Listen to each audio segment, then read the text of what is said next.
चलो ठीक है, जो मैंने पूछा वो तो बता दो। पहले आप लोग को हाइड्रोलिक लिफ्ट वगैरह याद है ना, कैसे काम करता था? उसका जो वर्किंग होता था वो सारा याद है? ठीक है। तो देखो, अब सेम प्रिंसिपल पे अपना हाइड्रोलिक ब्रेक काम करता है, ठीक है? एकदम सेम प्रिंसिपल है। यहाँ भी हम लोग क्या करते हैं, जैसे ट्रेन्स वगैरह में यूज होती थी, यहाँ पे एक पैडल होता है। पैडल पे मान लो किसी ने पैर रखा, ठीक है? पैर रखेगा तो एक प्रेशर एक्सर्ट करेगा यहाँ पे पैडल पे। एक लाइक स्मॉल फोर्स होगा, ठीक है? वो छोटा सा फोर्स यहाँ पे एरिया क्योंकि छोटा है, बड़ा प्रेशर क्रिएट करेगा, ठीक है? और वो बड़ा प्रेशर अंदर में एक हम लिक्विड भरते हैं जिसको ब्रेक ऑयल बोलते हैं। आप लोग जानते होगे, आई थिंक ब्रेक ऑयल का नाम सुने होगे। ब्रेक ऑयल लीक कर जाता है गाड़ी का तो काफ़ी दिक्कत होती है, तो वो वाला अपना ब्रेक ऑयल होता है, ठीक है? तो अंदर में एक फ्लूइड भरा होता है जिसको हम लोग ब्रेक ऑयल बोलते हैं। उस फ्लूइड के वजह से प्रेशर जो होता है इक्वली ट्रांसमिट हो जाता है हर एक पॉइंट पे, पास्कल लॉ के अकॉर्डिंग। और वो सारा प्रेशर इस वाले पिस्टन पे जाके यहाँ पे प्रेशर लगाता है, जिसकी वजह से यहाँ पे एक फोर्स जनरेट होता है। और सिंस ये एरिया काफ़ी लार्ज होता है, तो एरिया लार्ज होने की वजह से फोर्स जो होता है काफ़ी बड़ा हो जाता है, ठीक है? और वो फोर्स इस घूमते हुए चक्के को रोकने का काम करता है, ठीक है? तो अपना ऐसे काम करता है ये वाला हाइड्रोलिक ब्रेक। क्लियर है?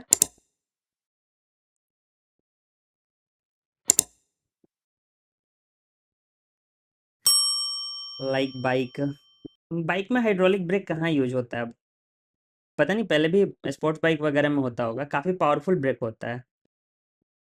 बाइक में बोल सकते हो, हाँ बाइक में भी, हाँ काइंड ऑफ बोल सकते हो।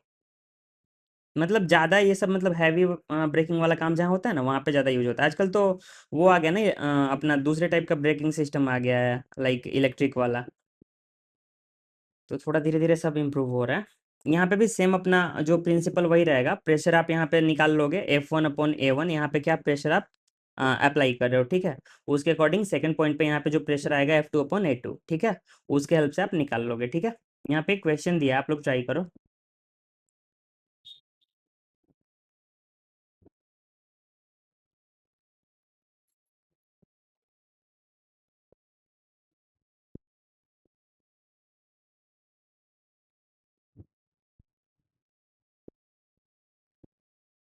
150।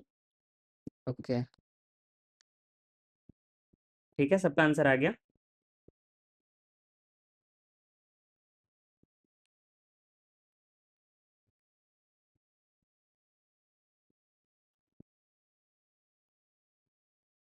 वो A1 मीटर स्क्वायर है कि सेंटीमीटर स्क्वायर है? वही मैं भी देख रहा हूँ, वो मीटर स्क्वायर है, लेकिन कोई बात नहीं, वो शायद गलती से मीटर स्क्वायर लिख दिया मैंने। हाँ। 150 आएगा मीटर स्क्वायर।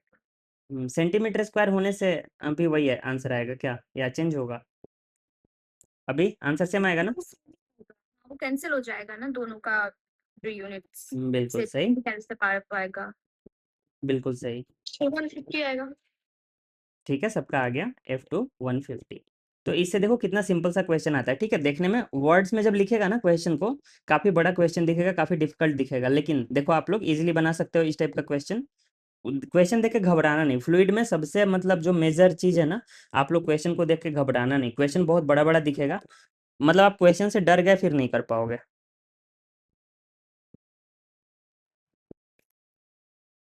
देखो सबको होता है घबराहट वो वाला, मतलब एग्जाम में बड़ा क्वेश्चन देख के लगता है कि इसको स्किप कर दें या पढ़ें।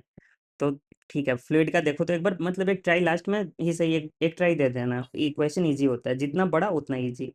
इस क्वेश्चन में कल हम लोग कंफ्यूज हुए थे क्योंकि थोड़ा सा मैंने गलत डेटा ले लिया था, ठीक है? रो ए एच मैंने कांस्टेंट कर दिया था, ठीक है? लेकिन वो मतलब कांस्टेंट नहीं होगा। यहाँ पे जो क्वेश्चन एक्चुअल में था ना, वो अपना था कि बेस एरिया तीनों का सेम है, ठीक है? बेस एरिया तीनों का सेम है और हाइट भी तीनों में सेम लेवल तक मतलब हमने लिक्विड को भर दिया है, ठीक है? अब इस सिचुएशन में हमें प्रेशर को कंपेयर करना है, ठीक है? तो देखो, अब इस केस में आप लोग बताओ, जैसे कि अगर बॉटम पे बात करें तो प्रेशर तीनों केस में क्या-क्या होगा? मतलब कैसा होगा? सेम होगा। सेम होगा, सेम। करेक्ट। ठीक है? अगर नेक्स्ट बात करें हम, देखो बेस एरिया मैंने इस बार सेम लिया है तीनों में, तो अपना फोर्स क्या होगा नीचे बेस पे? सेम होगा। सेम होगा, ठीक है? सेम होगा। करेक्ट। फोर्स भी अपना सेम होगा। नहीं, फोर्स सेम होगा ना श्रुति, देखो प्रेशर क्योंकि ये सब में सेम है, एरिया भी नीचे हमने सेम रखा है, तो प्रेशर इंटू एरिया, जो अपना फोर्स आएगा सेम आएगा, ठीक है? अब देखो थर्ड पार्ट अपना वेट वाले में आप लोगों को कंफ्यूजन होगा, तो वेट एक बार बताओ कैसा लग रहा है आपको? इसमें ज़्यादा एम हाँ, बोलो। हाँ, बोलो। एमजी लग रहा है नीचे। नीचे एमजी लगेगा, वेट फ्लूइड का जो भी वेट होगा। यहाँ पे देखो, यहाँ पे आप फिजिक्स के ये से मत सोचना, आप इमेजिन करना ना, जैसे मैंने बेस एरिया आपको दे दिया, एक सर्टेन हाइट तक कंटेनर भर दिया। आप कंटेनर का शेप देख के गेस कर सकते हो ना, नॉर्मल लॉजिकल रीजनिंग आप अपना लगाओ कि किस में ज़्यादा पानी आएगा, ऐसे इसको गेस करोगे। लास्ट वाले में। लास्ट वाले में ज़्यादा आएगा ना, क्वांटिटी सेम नहीं रहेगी, यही मैं समझा रहा हूँ। आप लोग यहाँ पे कुछ मतलब ज़्यादा एक्स्ट्रा ऑर्डिनरी नहीं सोचना है, यहाँ पे बिल्कुल ही ऑर्डिनरीली सोचना है। देखो, एक तो अपना बेस एरिया यहाँ पे ऑलरेडी कम है, अब बेस एरिया मतलब तीनों में सेम है। अब उसके बाद इसने ऊपर का ये वाला पोर्शन छोटा कर दिया, तो ये छोटा किया तो ओवरऑल ये कंटेनर का जो कैपेसिटी होगा वो तो कम हो जाएगा ना, क्योंकि हाइट तो सेम है अभी भी तीनों कंटेनर में। समझ रहे हो?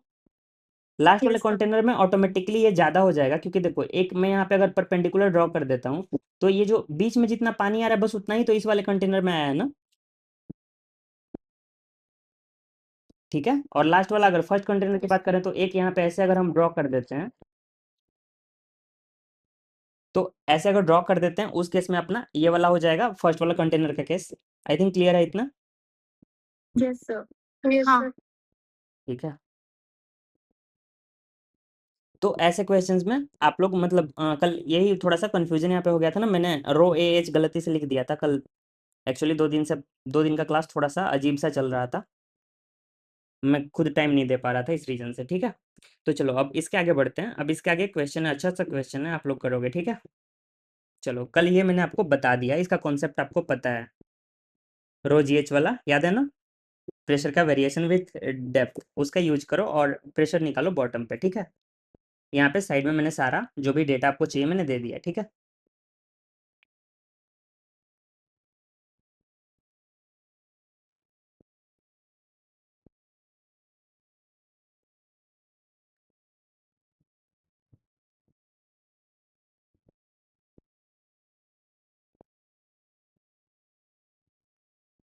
पी नोट आप 10⁵ पास्कल ले लेना। ठीक है,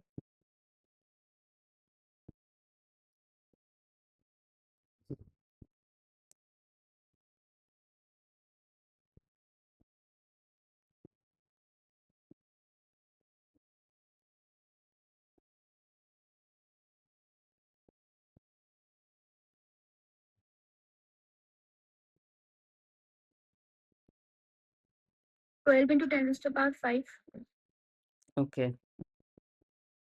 ठीक है, बाकी लोग करो तब तक, स्लोली स्लोली हम लोग भी करते हैं।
यही आंसर आना है आयुषी आपका। No sir. आपने यूनिट में गलती कर दी ना। नहीं, यहाँ पे ये रोजीएच 3 बार क्यों ऐड किया है? बॉटम पे पहुंचने के लिए 3 बार तो करेंगे ना। देखो, पहला 10 मीटर का लेयर, फिर सेकंड वाटर का अपना 10 मीटर का लेयर, फिर उसके बाद अपना 20 मीटर का लेयर, थर्ड लिक्विड जो नीचे में लिया हुआ है। हमने डायरेक्ट 20 मीटर वाला लिया सर। 20 मीटर वाला कैसे आप ले लोगे? देखो एटमॉस्फेयर तो ऊपर वाले के कांटेक्ट में ना, यहाँ पे पी नॉट के इक्वल होगा। उसके बाद आप ग्रेजुअली बढ़ोगे ना, आप पहले फर्स्ट जो फ्लूइड का अपना लेयर है इसको क्रॉस करोगे। क्लियर है?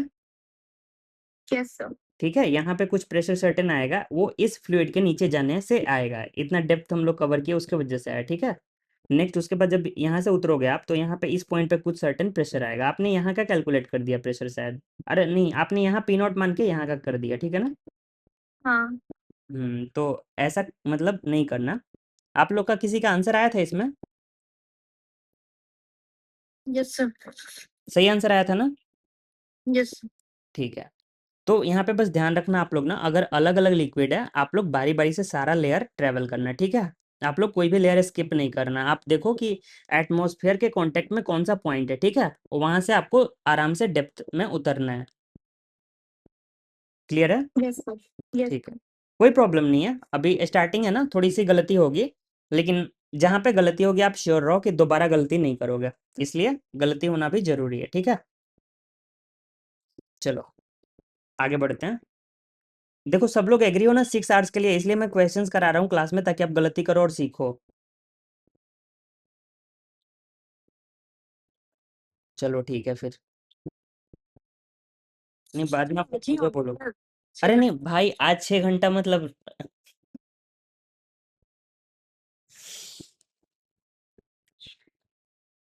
आप लोग बच्चे की जान लोगे, कोई बात नहीं।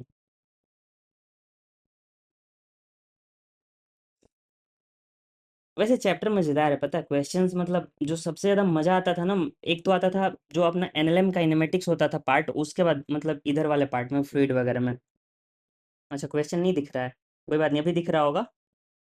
ये तो मैंने कल आपको डेंसिटी पढ़ाई थी, उसका क्वेश्चन है। ठीक है, लेकिन मैंने सोचा कल, क्योंकि थोड़ा सा मेरे एंड से थोड़ा सा कम कम रह गया था, मैं अपना 100% नहीं दिया था, इस वजह से मैंने आपके लिए क्वेश्चन ला दिया, जिससे आपको किसी को डाउट हो तो क्लियर हो जाएगा। ठीक है, ट्राई करो आप लोग।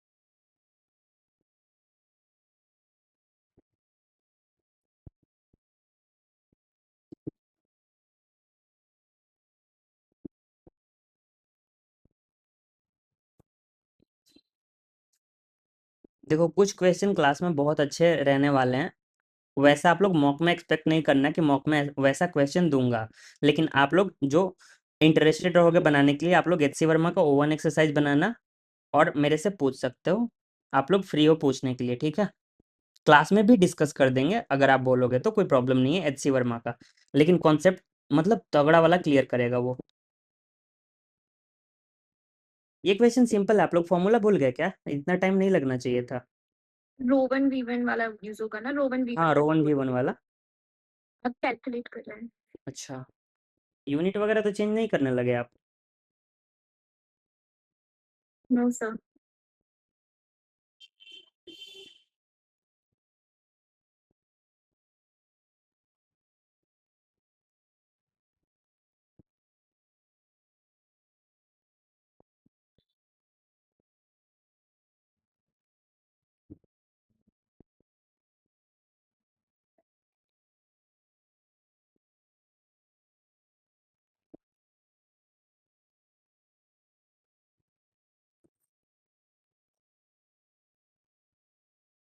आई थिंक यही आना चाहिए।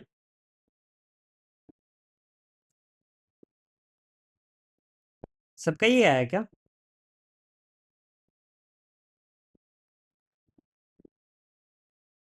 Yes sir. 0.724। 724? अच्छा, आपने वाटर का बिल्कुल एग्जैक्ट ले लिया क्या? 1.0 समथिंग? Yes sir. अच्छा कोई प्रॉब्लम नहीं है, चलो 0.7 अप्रॉक्स अप्रॉक्स। ठीक है, तो आगे बढ़ते हैं, सबका ही आंसर आ गया। देखो ऐसे क्वेश्चंस में यहाँ पे यूनिट यूनिट क्यों चेंज करेंगे? यहाँ पे देखो, ऊपर में लीटर से मल्टीप्लाई किया, नीचे में भी तो लीटर है ना, दोनों को ऐड किया, यहाँ भी तो लीटर आएगा ना। तो लीटर लीटर तो कैंसिल हो जाएगा, और फाइनल आंसर मैंने रिपोर्ट किया ग्राम पर सेंटीमीटर क्यूब में, जिसमें इसने ऑलरेडी दे रखा है यहाँ पे देखो 0.5 ग्राम पर सेंटीमीटर क्यूब। एंड वाटर की जो डेंसिटी मैंने पुट करी है वो भी 1 ग्राम पर सेंटीमीटर क्यूब। मैंने किया है, फिर मेरा आंसर यही है। अरे वो यूनिट चेंज करने से आंसर तो यही आएगा, आंसर थोड़ी चेंज होगा। यूनिट चेंज करना है कब नहीं करना है ये आप डिसाइड करोगे क्वेश्चन को देख के, ठीक है। ऑलरेडी देखो क्वेश्चन में देख के लग रहा है ना कि आप यूनिट चेंज नहीं करोगे तब भी यूनिट कैंसिल हो जा रहा है। लेकिन हाँ, सेफ्टी के लिए अगर आपसे गलती होती है यूनिट वाले पार्ट में तो आप लोग यूनिट चेंज करके कर सकते हो, ये मैं मना नहीं करूंगा, ठीक है। लेकिन मुझे यहाँ पे दिख रहा है ऑलरेडी कि यहाँ पे अपना रो 1 V1 जब कर रहा हूँ तो V1 का जो भी यूनिट आ रहा है वो कैंसिल हो जा रहा है, और फाइनल आंसर मुझे रिपोर्ट करना है इस वाले यूनिट में, तो डायरेक्टली कर सकते हैं। क्लियर है? Yes sir. चलो ठीक है। चलो ये भी क्वेश्चन कल का ड्यू है, बनाओ आप लोग। देखो बता देता हूँ, एक्सप्लेन कर देता हूँ क्वेश्चन, क्योंकि लैंग्वेज नहीं लिखा, आप बोलोगे मिसिंग मिसिंग लग रहा है। देखो यहाँ पे मैंने एक लिक्विड भरा जिसका डेंसिटी रो 1 है, ठीक है, वो 10 सेंटीमीटर के डेप्थ तक है, ठीक है। और यहाँ पे मैंने सेकंड लिक्विड भरा है इस वाले पार्ट में, ठीक है। इसका अपना रो है डेंसिटी, और ये 15 सेंटीमीटर के डेप्थ तक भरा हुआ है, ठीक है।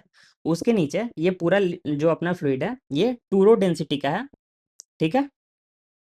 इसमें आपको मतलब रो निकालना है, रो डैश निकालना है बाकी के रो के टर्म में। कर लोगे?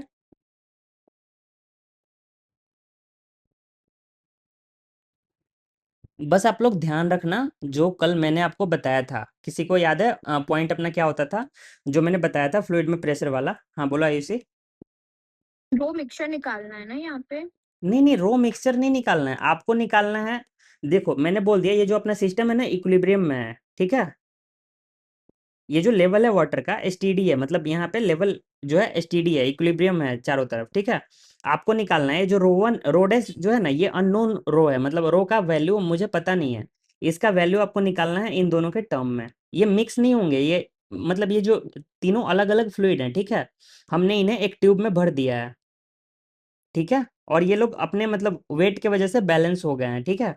तो इधर वाला जो फ्लूइड है ना इसका डेप्थ जो इसका कॉलम डेप्थ है वो अपना 15 सेंटीमीटर है, इधर वाले का अपना 10 सेंटीमीटर है, ठीक है। और इधर वाला जो बीच का अपना फ्लूइड है इसका मैंने कुछ नहीं दे रखा है, इसका आपको जरूरत भी नहीं पड़ेगी, ठीक है। एक बार आप लोग करो ट्राई। ये नया टाइप का क्वेश्चन है लेकिन इसका कॉन्सेप्ट कल बताया था, लेकिन कल का क्लास मैंने बोला ना थोड़ा सा लेस ऑन एनर्जी था, इस वजह से थोड़ा चीज़ें मिस हो गई हैं, तो उसको कॉम्पनसेट करने के लिए मैंने क्वेश्चंस अच्छे खासे आपके लिए लिए हैं। ये आप लोग मतलब करने ट्राई करने चाहते हो या फिर? देखो मैं आपको कॉन्सेप्ट बताता हूँ फिर आप ट्राई करना, ठीक है। एक बार सुन लो ध्यान से। देखो मैंने आपको बताया था ना अगर कोई कंटिन्यूअस फ्लूइड है उसमें हर एक पॉइंट पे जो सेम लेवल पे प्रेशर होता है सेम होता है, ठीक है। तो आप लोग दो पॉइंट ध्यान रखना, कंटिन्यूअस फ्लूइड पहला पॉइंट, और दूसरा सेम हॉरिजॉन्टल लेवल। आप फॉलो करोगे इस क्वेश्चन को इजीली कर लोगे। ट्राई करना चाहोगे या फिर? ट्राई कर। ठीक है करो ट्राई। बस दो पॉइंट याद रखना जो मैंने बोला, सेम फ्लूइड देखना और सेम लेवल देखना, वहां पे प्रेशर इक्वल कर देना, तुम्हारा आंसर आ जाएगा, ठीक है।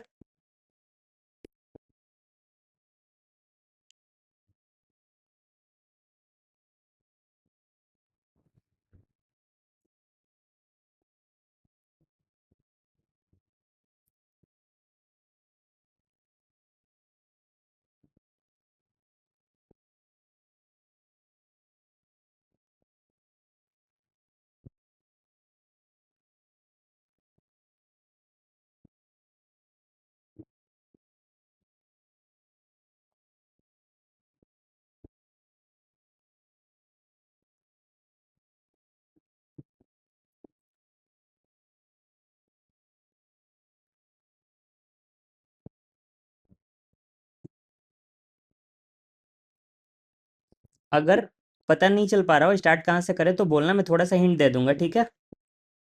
1.5 नहीं नहीं, ये आंसर नहीं आएगा। देखो 1.5 इसलिए नहीं आ सकता ना क्योंकि ऑलरेडी इधर हल्का फ्लूइड है अपना, शायद मुझे लग रहा है दूसरा आंसर आएगा 0.5। हाँ मुझे लग रहा है आंसर सही है। आप लोग जो बाकी फंस रहे हो बोलना, मैं आपको स्टार्ट कहाँ से करना है वो बता दूंगा, फिर शायद आप लोग कर पाओगे।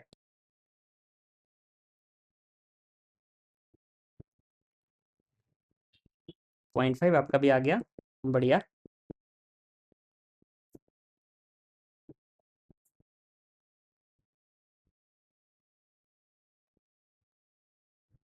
0.5 आ गया। ठीक है, सबका आंसर लगभग आ रहा है।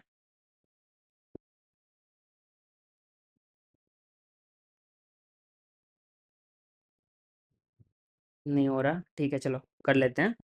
देखो, यहाँ पे जो सबसे ध्यान रखने वाली बात है वो अपना ये है कि सेम लेवल पे ना, अगर एक कंटिन्यूअस मतलब कनेक्टेड फ्लूइड है, उसमें सेम हॉरिजॉन्टल लेवल पे प्रेशर सेम होगा। तो मुझे ये पॉइंट दिख रहा है, देखो ये वाला पॉइंट यहाँ पे दिख रहा है और एक उसके कॉरेस्पॉन्डिंग पॉइंट यहाँ पे दिख रहा है, यहाँ 5 सेंटीमीटर नीचे।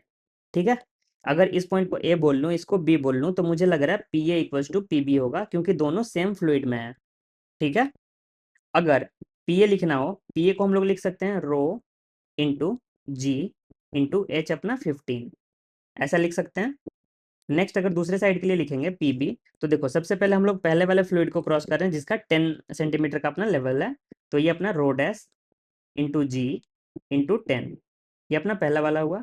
प्लस अपना सेकेंड वाला जो टू रो डेंसिटी का है, टू रो इंटू जी इंटू अपना नेक्स्ट आएगा 5 सेंटीमीटर। ठीक है, यूनिट यहाँ भी कैंसिल हो जाएगा, तो यूनिट का कुछ नहीं सोचना है, जी भी अपना कैंसिल हो गया। अब नेक्स्ट अपना देखो, हमें निकालना है रो डैश, तो रो डैश वाले को हम लोग एक साइड कर लेते हैं, rho dash into 10 equals to अपना कितना आ गया, 15 रो माइनस 10 रो। यहाँ से अपना आ गया rho dash equals to 5 rho upon 10, यानी कि 0.5 रो। समझ में आया क्वेश्चन, मतलब इसका सॉल्यूशन? Yes sir. ठीक है, सारा कॉन्सेप्ट वही है, बस कॉन्सेप्ट को ध्यान में रखना है, आप क्वेश्चन कर लोगे। ठीक है, क्वेश्चन डिफिकल्ट कोई भी नहीं है। आई थिंक जिन्होंने किया सेम ऐसे ही किया होगा।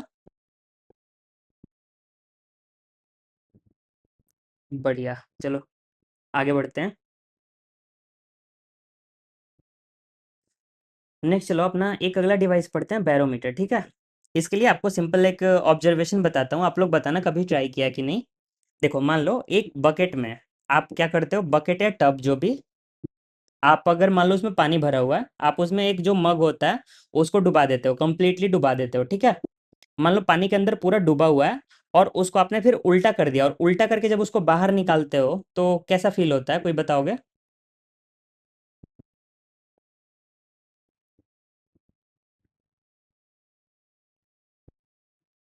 हेवी लगता है। ओके, ठीक है, सबको हैवी लगता है। ओके, ठीक है, चलो चलो, कुछ लोगों ने किया, आपने ट्राई, तो देखो वहाँ पे होता क्या है ना, आप लोग मतलब अनजाने में बैरोमीटर बना रहे थे वहाँ पे। ठीक है, इसी प्रिंसिपल पे काम करता है अपना बैरोमीटर। ठीक है, एक्चुअली क्या होता है, सबसे पहले ये जो अपना ट्यूब दिख रहा है ना, ये बड़ा सा ट्यूब दिख रहा है, मान लो इसको मैंने पूरा पूरा फ्लूइड में ऐसे कुछ कट करके डुबा दिया। ठीक है, उसके बाद धीरे धीरे इस अपने ट्यूब को उठाते जाएंगे, तो देखो क्या होगा, जो अपना पानी है ना, पानी पूरा का पूरा ट्यूब में नहीं रुकेगा, कुछ पानी नीचे अपना गिर जाएगा, और जब इसको उठाएंगे हम लोग ना, तो मतलब एक सर्टेन जब इसको खड़ा करेंगे तो ऊपर में कुछ यहाँ पे मान लो वैक्यूम बन जाएगा। ये कुछ टाइम हो सकता है बनेगा, कुछ टाइम नहीं बनेगा, depending on the height of the tube. ठीक है, अगर ट्यूब का हाइट सफिशियंट है, काफ़ी बड़ा ट्यूब है, उस केस में ऊपर में वैक्यूम बनेगा। कई बार हो सकता है कि जो ये अपना लिक्विड है ये दीवार को टच कर जाए। ठीक है, तो अपना डिफरेंट केसेस में होता है। तो ये जो हाइट आता है, ये हाइट हम कैसे निकालते हैं यही हम लोग इसमें देखेंगे। ठीक है, और इसी प्रिंसिपल पे काम करता है अपना बैरोमीटर। बेसिकली देखो होता क्या है, जब आप ऐसे मान लो डूबा हुआ है आपका ट्यूब, ठीक है, आप धीरे धीरे करके अपने ट्यूब को ऐसे सीधा कर रहे हो, तो जब सीधा करोगे ना, तो क्या होगा कि ये ट्यूब जब सीधा होगा तो यहाँ पे इस पॉइंट पे ये जो आपका एरिया दिख रहा है, यहाँ पे आपका एटमॉस्फेयर से इसका कोई कांटेक्ट नहीं होगा, क्योंकि देखो चारों तरफ इसके पानी है अंदर की तरफ, तो कहीं से कोई मतलब रास्ता नहीं है। एंड सेकंड चीज़ ये है कि क्या होगा ना, इसके अंदर वैक्यूम होने की वजह से प्रेशर बिल्कुल कम हो गया, और जैसे ही प्रेशर कम होगा, नीचे ऑलरेडी फ्लूइड का प्रेशर ज़्यादा है, तो थोड़ा फ्लूइड तो ऊपर की तरफ चढ़ जाएगा इसमें। समझ रहे हो? आप लोगों को जो मैं बकेट या टब वाला एक्सपेरिमेंट बता रहा था, उसमें देखो जब आप मग को निकालते हो हैवी तो लगता है, लेकिन एक बात नोटिस किए हो, जब आप पानी के ऊपर उठा लेते हो मग को, तब भी उसमें कुछ पानी रहता है जो कि लास्ट में गिरता है, मग जब ऊपर उठ जाता है। आई होप सबने ट्राई किया होगा, यस ये सर। ये सारा मतलब खुद विजुअलाइज करोगे ना, चीज़ें ज़्यादा अच्छे से रिलेट कर पाओगे। ठीक है, तो देखो वैसा ही होता है। यहाँ पे अगर इस ट्यूब का हाइट सफिशिएंट है, उस केस में तो अपना जो ये है ऊपर में वैक्यूम बन जाएगा और लिक्विड एक सर्टेन हाइट तक चढ़ जाएगा। लेकिन अगर सफिशिएंट नहीं है तो हो सकता है इस वॉल को या रूफ को बोलो तो टच भी कर जाएगा, ठीक है। अब देखो इसका रीज़न मैं आपको सेकंड रीज़न दूसरे तरह से समझाता हूँ, ठीक है। देखो हमारे पास ये फ्लूइड है, ठीक है। अब यहाँ पे देखो इस पॉइंट पे ऊपर से प्रेशर लगाने वाला कोई नहीं है, एटमॉस्फेयर नहीं है, यहाँ पे तो मैंने बोल दिया वैक्यूम है। अब यहाँ पे तो लेकिन एटमॉस्फेयर है ना, यहाँ पे 10⁵ जो अपना पास्कल का प्रेशर है वो तो लगेगा इस साइड से भी और इस साइड से भी। अब इधर साइड से ये लोग ट्राई करेगा इस फ्लूइड को दबाने अंदर की तरफ, नीचे की तरफ। और जब यहाँ से दबाएगा दोनों साइड से, तो ये फ्लूइड जो अपना यहाँ से तो ऊपर की तरफ चढ़ेगा ना। आई थिंक आप लोग कन्विंस हो, ऐसा हो रहा है ये जो सिचुएशन इससे। ठीक है चलो, नेक्स्ट अपना, अब इसके आगे मैं आपको कैलकुलेशन बताता हूँ, ठीक है। देखो अपना ये फ्लूइड जो है कनेक्टेड है, ठीक है। देखो ये पूरा कनेक्टेड फ्लूइड है। तो अगर एक ए पॉइंट मैंने बोल दिया, सेकंड अपना बी पॉइंट बोल दिया, अगर यहाँ पे एक सी पॉइंट भी ले लेते हैं, तो आपको पता है तीनों का प्रेशर जो होगा सेम होगा, तीनों पॉइंट का, ठीक है। अब देखो तीनों पॉइंट का प्रेशर सेम होगा, तो मैंने क्या किया, दो पॉइंट का प्रेशर इक्वल कर दिया। तो यहाँ जो ए जो अपना पॉइंट है, ए पॉइंट का प्रेशर कितना होगा कोई बताएगा?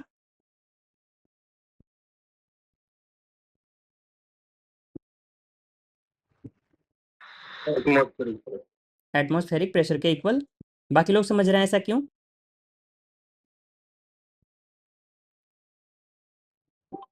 Yes sir.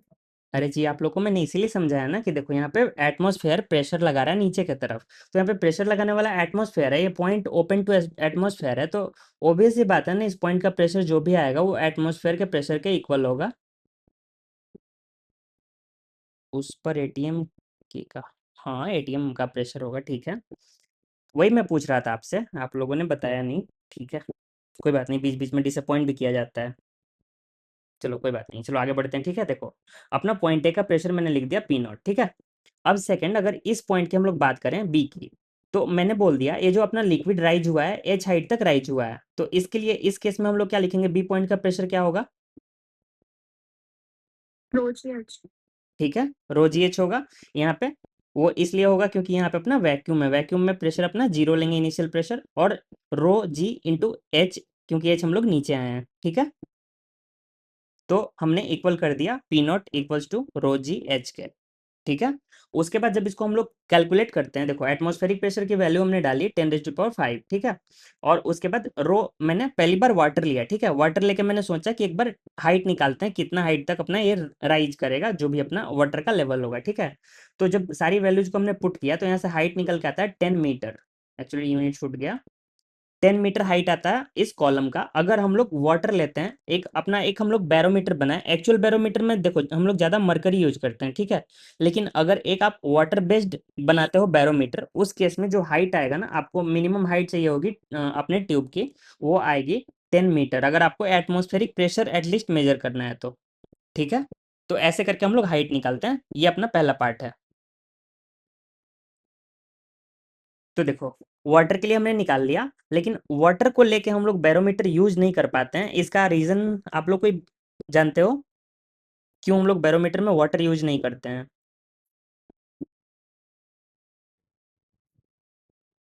बहुत ज्यादा हो जाता है, ओके, 10 मीटर तक जाता है। एक रीजन और बताओ। और ये वो नेगेटिव प्रेशर नहीं नाप सकता।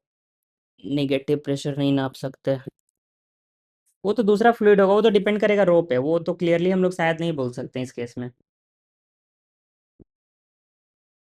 नहीं तो शायद नहीं नाप सकते इसमें लगता है, क्योंकि इसमें यही लिमिटेशन थी, इसकी वजह से अपने वो यूट्यूब मैंने मुझे लग रहा है पता नहीं क्यों कि वो रो पे डिपेंड करेगा, दोनों रो पे, अपना जो फ्लूइड है उसके भी, और एंड जो अपना हम लोग ले रहे हैं थोड़ा सा। अच्छा कोई बात नहीं, वो तो खैर देख लेंगे। एक रीजन और, यूट्यूब पर सेम हो जाएगा ना। अच्छा हाँ हाँ हाँ, रो तो सेम आएगा क्योंकि अपना। हम्म। देखो मेजर मुझे दो रीजन मेजरली लगती हैं। पहला रीजन जो आपने बताया, ये कि हम लोग को बहुत बड़ा ट्यूब चाहिए होगा। स्मॉल प्रेशर भी नहीं होगा। हाँ बहुत ज़्यादा स्मॉल प्रेशर भी हम लोग, बहुत ज़्यादा स्मॉल प्रेशर तो वैसे मरकरी वाले से भी आप नहीं कर पाओगे, क्योंकि हाइट बहुत छोटा हो जाता है ना।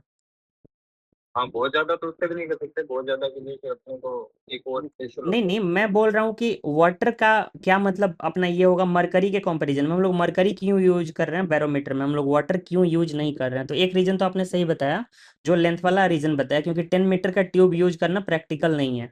ये सब लोग एग्री कर रहे हैं? सर मरकरी की डेंसिटी बहुत ज़्यादा है। हाँ, तो फिर बात तो वही आ गई ना अपना, 10 मीटर हाइट वाली बात आ गई। एक सेकंड पॉइंट आपको बता रहा हूँ, ध्यान रखना। मरकरी जो होता है ना वॉल्स में चिपकता नहीं है, और मरकरी बाद में हम लोग पढ़ेंगे, उसका जो मतलब मिनिस्कस बनता है अलग बनता है वाटर से।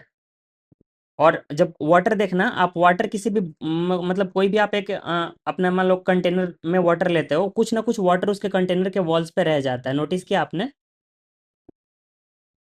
हाँ जी sir, mercury non wetting liquid होता है। मरकरी नॉन वेटिंग लिक्विड होता है, वो वॉल से नहीं चिपकता है। तो आपसे कभी रीजन पूछे ना, दो रीजन ध्यान रखना।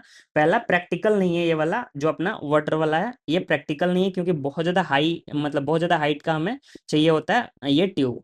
और ये मतलब इजीली अवेलेबल नहीं होगा। आप ही सोचो 10 मीटर का ट्यूब आप ले रहे हो, बहुत ज़्यादा दिक्कत होगी लैब में मैनेज करने में उसको।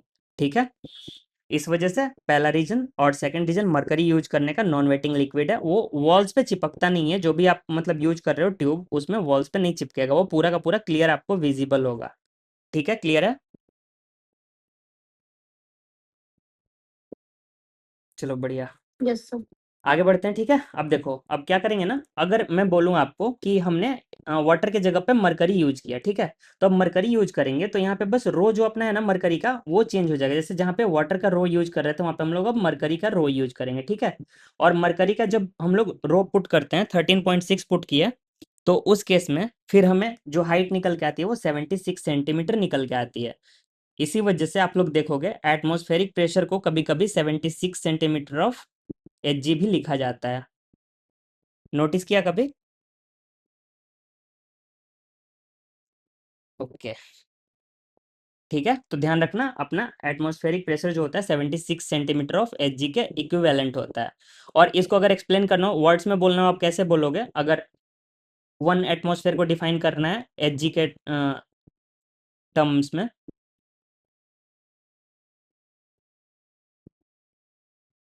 One eighty. ओके, नहीं मतलब इसको जैसे अगर डिफाइन करना हो, मान लो आपसे स्टेटमेंट बेस्ड क्वेश्चन पूछता है, तो इसको 1 ATM को कैसे डिफाइन करोगे एच के टर्म में, कोई बताओ?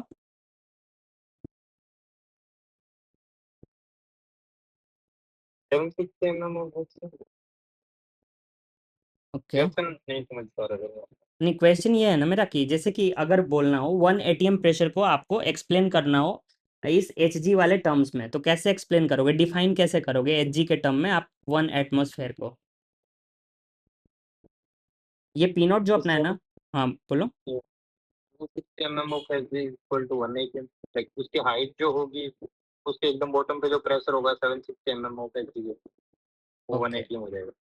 हाँ मतलब पी नॉट वो प्रेशर है जिसके लिए अगर हम लोग एक एच का कॉलम लेते हैं, उसमें जो हमें हाइट में इंक्रीज मिलता है वो 76 सेंटीमीटर का मिलता है। ये हम लोग बेसिकली यहाँ पे बोल सकते हैं।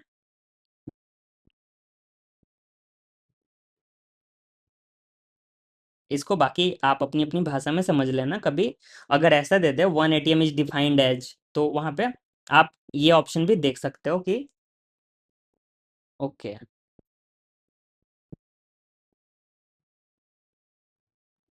ओके, हाँ ठीक है, आपने प्रॉपर डेफिनेशन दे दिया। चलो बढ़िया, कोई बात नहीं। अब ये क्वेश्चन आप लोग ट्राई करो, आप लोग थोड़ा सा ये अच्छा क्वेश्चन है। ठीक है, आप लोग को नॉर्मल रिएक्शन निकालना है रूप पे। आप लोग समझ गए होगे यहाँ पे नॉर्मल रिएक्शन आएगा, क्योंकि देखो मैंने ट्यूब का लेंथ आधा कर दिया, आपने ऊपर देखा ना 10 मीटर का ट्यूब हमें चाहिए होता है, लेकिन मैंने आधा कर दिया, 5 मीटर का ट्यूब दे दिया आपको।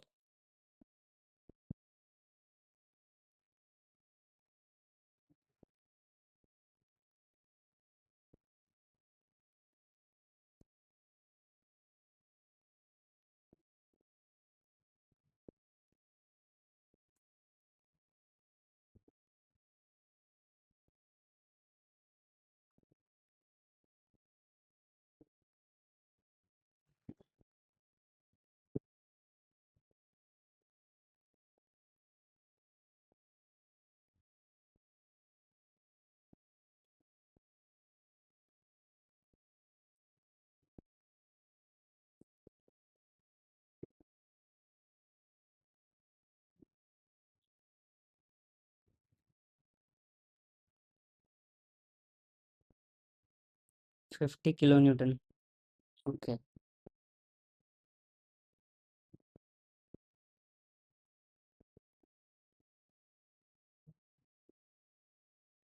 ओके, आपका भी सेम आया।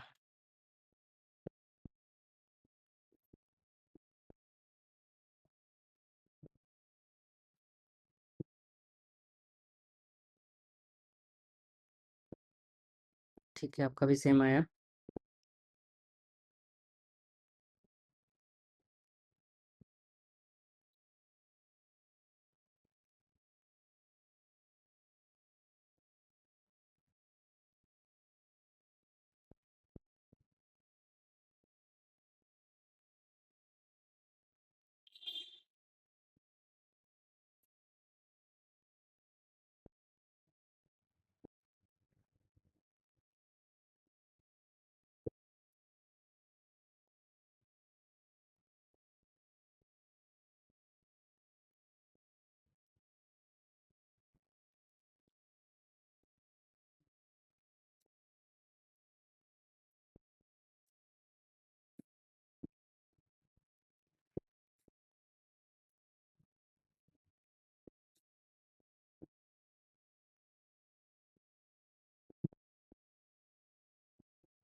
आप सबने एरिया मान लिया 1 मीटर स्क्वायर खुद से? एक्चुअली यहाँ पे लिखना भूल गया हूँ, पता है एरिया इसका था 1 सेंटीमीटर स्क्वायर।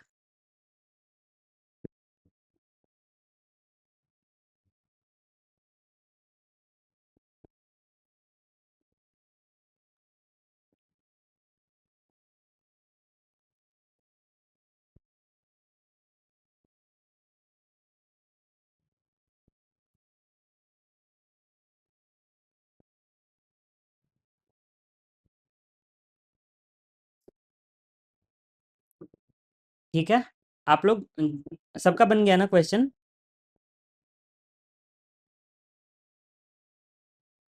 किसी का बाकी भी रहा या सबका बन गया ये वाला?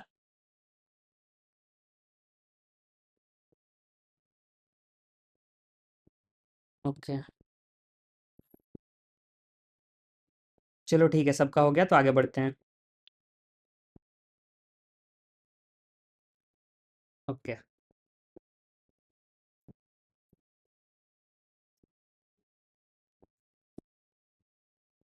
अच्छा, नेटवर्क इशू है।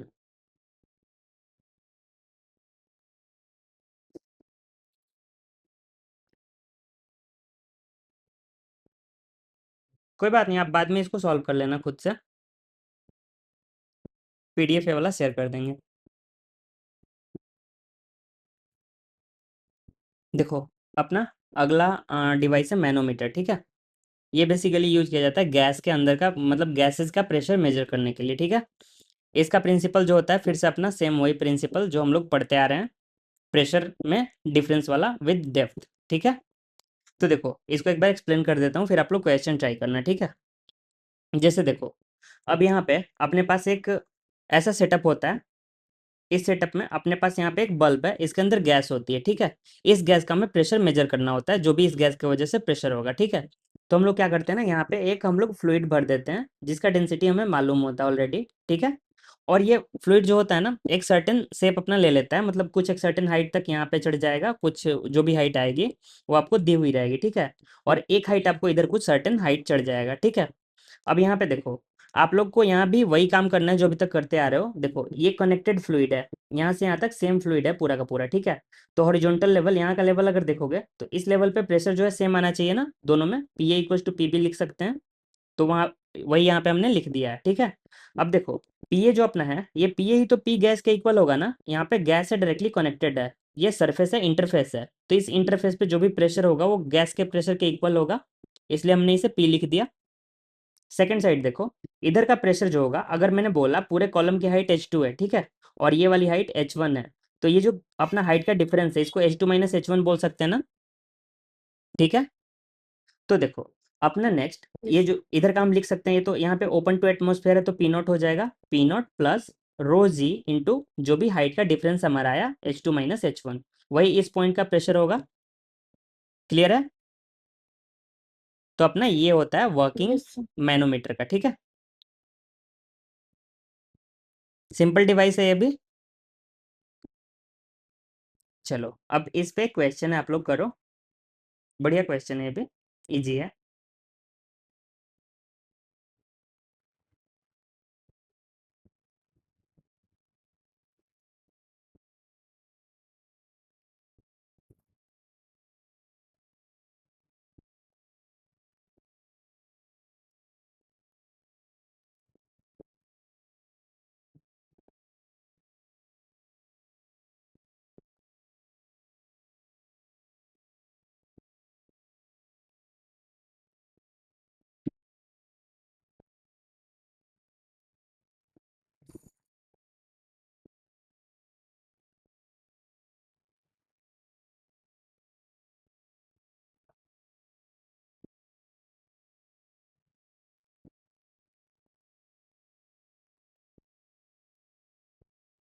Okay 6 into 10⁵.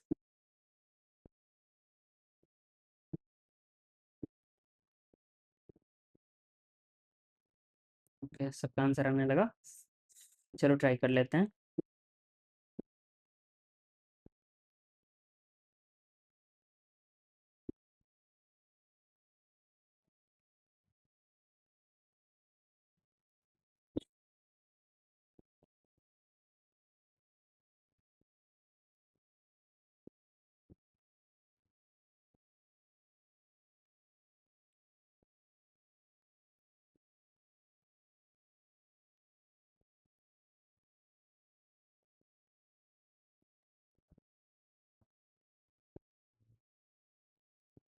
अरे नहीं,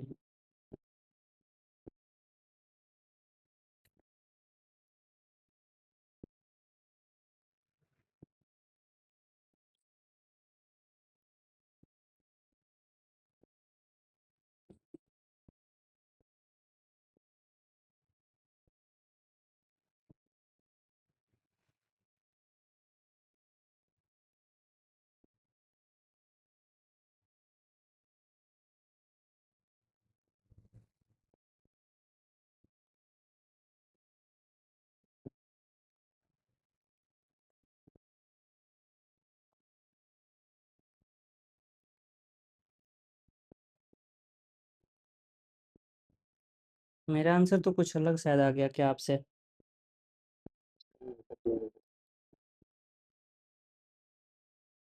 अच्छा आप सबका आंसर 6 आ रहा था, कहाँ पे गलती कर दी?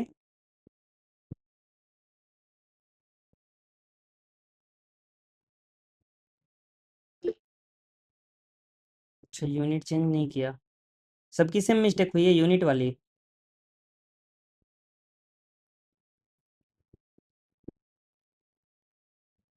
तो मैनोमीटर वाला मुझे क्लियर नहीं है। अच्छा ठीक। सर यहाँ पे पी कैलकुलेट करना था ना, हाँ पी कैलकुलेट करना था। तो P not plus rho g H2 minus H1 हो जाएगा ना। नहीं ठीक है, चलो आपको एक बार इस क्वेश्चन से समझाता हूँ, ध्यान से सुनना, ठीक है। देखो यहाँ पे हमें फॉर्मूला याद नहीं रखना है, ठीक है, ध्यान से आप सुनना, ठीक है। देखो यहाँ पे अपना फ्लूइड से कनेक्टेड ये पॉइंट है ना, देखो ये जो अपना टॉप मोस्ट पॉइंट है, यहाँ पे प्रेशर पी होगा, जो अपना गैस का प्रेशर होगा, यस सर। ठीक है। आप 1 मिनट सुनना, संसद रिस्पॉन्ड करना, ठीक है। देखो सबसे पहला अपर पॉइंट है अपना हुआ, यहाँ पे प्रेशर पी हो गया, ठीक है। इस बार हम लोग यहाँ पे इस पॉइंट का हम लोग इक्वेट करेंगे ना, देखो ये वाला पॉइंट जो है ओपन टू एटमॉस्फेयर है, ये पॉइंट नीचे है, तो देखो यहाँ पे ऐसा हम थोड़ी कर सकते हैं, इस बार इसका हाइट कम हो गया तो हम लोग डिफरेंस वैसे नहीं जाएंगे, क्योंकि यहाँ पे साइन जो हमारा जो है उलट जाएगा, क्योंकि देखो इस बार लेवल इधर का नीचे हो गया, ये लेवल मैंने बस ऐसे ही एज्यूम किया था, ठीक है, हमेशा ऐसा लेवल नहीं होगा, ऐसा नहीं होगा कि ये हमेशा ऊपर रहेगा, ठीक है। Yes sir. तो इस केस में देखो ये वाला पॉइंट अपना एटमॉस्फेयर से ओपन है, ठीक है, तो इसके कॉरेस्पॉन्डिंग जो पॉइंट होगा ना यहाँ पे, उसको हम लोग देखेंगे, तो मैंने बोला ये 100 सेंटीमीटर ऊपर है, ये मतलब यहाँ का जो अपना हाइट है कॉलम का 100 सेंटीमीटर दे दिया, इधर का 50 है, तो हम लोग क्या करेंगे ना, जो 50 वाला ये जो हॉरिजॉन्टल पॉइंट होगा हम लोग इसको ले लेंगे। तो इसका प्रेशर ऐसे लिख लेंगे ना, यहाँ पे अगर आप देख रहे हो P है, ठीक है, यस सर। तो हाँ P प्लस रो जी H अगर यहाँ पे कर दें हम लोग, तो यहाँ का प्रेशर आ जाएगा, यस सर। और उसके कॉरेस्पॉन्डिंग यहाँ का प्रेशर P नॉट होगा एटमॉस्फेरिक प्रेशर के इक्वल। हाँ ठीक है, आई थिंक अब क्लियर होगा। यहाँ पे अपने दूसरे साइड का कैलकुलेट किया था, यहाँ पे जो पी कनेक्टेड एरिया है उस साइड का कैलकुलेट करना है। हाँ, हमेशा आप ध्यान रखो, देखो कभी भी आप देखो ना कि जिधर का मतलब फ्लूइड अपना ज़्यादा ऊपर तक गया है ना, उधर नीचे का पॉइंट हमें लेना है, ठीक है। Yes sir. आप हमेशा देखो, ये यहाँ पे मैं बेसिक इसलिए एक्सप्लेन कर रहा हूँ कि क्योंकि देखो अगर बेसिक से भी यहाँ पे हम लोग करते हैं ना, बहुत ज़्यादा मतलब ये डिफिकल्ट नहीं होने वाला है। जहाँ पे फॉर्मूला से काम चलने वाला होगा वहाँ पे मैं बिल्कुल भी आपको बेसिक पे जाने नहीं बोलूँगा, आपको फॉर्मूला बता के बोल दूंगा याद कर लो। ठीक है। Yes sir. डिफिकल्ट पार्ट तो नहीं लग रहा है ना? No sir. चलो फिर बढ़िया है। ठीक है, मतलब सबको मजा आ रहा है ना क्वेश्चंस करने में? Yes sir. ठीक है, कोई बात नहीं, इंसान चलता है ना, गिरते गिरते चलने में मतलब ज़्यादा सीखता है।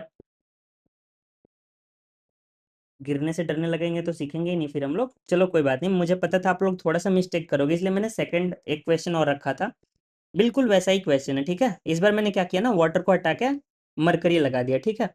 इस बार आप लोग ट्राई करो।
कुछ उठ पटांग आंसर आ सकता है, तो प्रॉब्लम वाली बात नहीं है।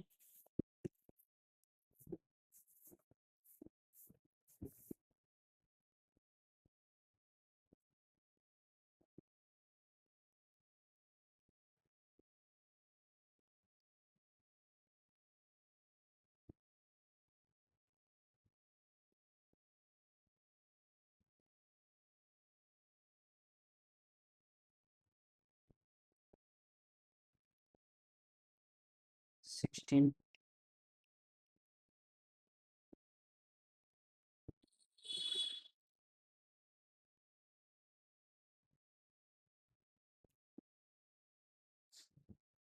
आप लोग कैलकुलेट शायद सब कर लिया होगा, यूनिट कन्वर्जन में थोड़ी सी दिक्कत आ रही होगी।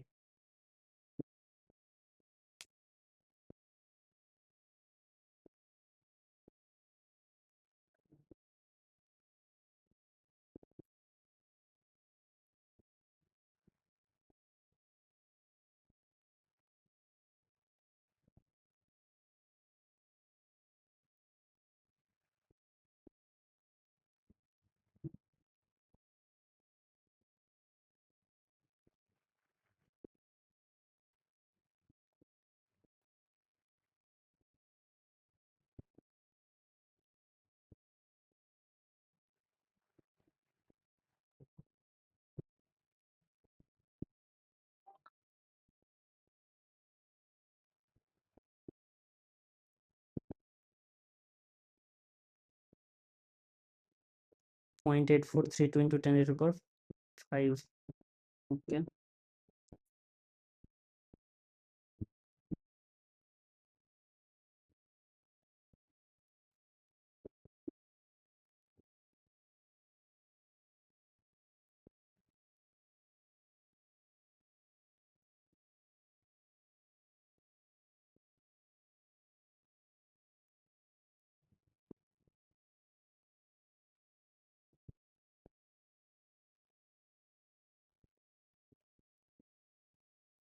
पता है गलती से डेटा गड़बड़ हो गया है।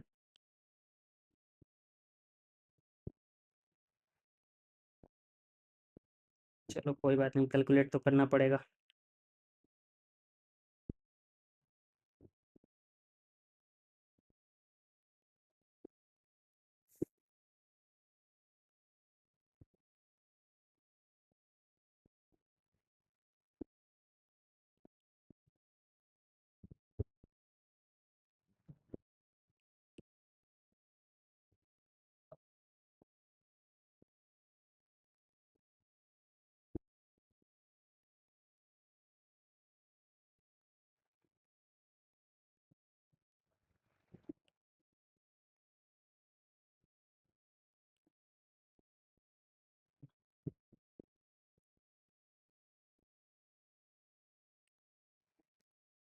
पता नहीं अजीब सा आंसर आ गया। एक्चुअली डेटा मैंने गलत दे दिया था। यहाँ पे जो 100 है ना, इसको एक्चुअली 76 करना था, फिर बहुत अच्छा सुंदर सा आंसर आता। 10⁵ आता आई थिंक, लेकिन बैड लक। ठीक है, आई थिंक यही वाला आंसर आ रहा होगा ना, यही आया था ना रविंदर? नहीं सर, जो इन्होंने आंसर दिया है ना सर, 0.8432, ये 1 ATM से माइनस हो जाएगा बस। 16 KPI है मेरा तो। ओके, मैं कहाँ गया? कहाँ पे गलती हुई फिर? एक्चुअली देखो क्वेश्चन था ना अपना, जो ये 100 मैंने यहाँ पे दिया ना, देखो गलती क्वेश्चन देने में, वैसे क्वेश्चन गलत कोई भी नहीं होता, अपना आंसर बदल जाएगा, बस सिंपल नहीं रहा। यहाँ पे एक्चुअल में था अपना 76। ठीक है, ये वाला 76 था। सर 18 KPI आ रहा है लगभग। मेरा 18 के आसपास आ रहा है। मेरा 16 पॉइंट कुछ है। अच्छा अच्छा, देखो डेटा में कन्फ्यूजन अगर हो रहा है तो सिंपल सा चीज़ है, एक बार इसको कर लो आप। क्या वो वाला जो मैंने किया ना, इसको साइड में कर दे रहे हैं, एक बार आप 76 लेके कर लो, क्योंकि कन्फ्यूजन नहीं रहना चाहिए। एक बार 76 लेके करो, आंसर कितना आ रहा है फिर हम लोग मैच कर लेते हैं। ठीक है, क्योंकि आपने सही सही किया है कि नहीं वो वेरीफाई हो जाएगा इस 76 वाले से।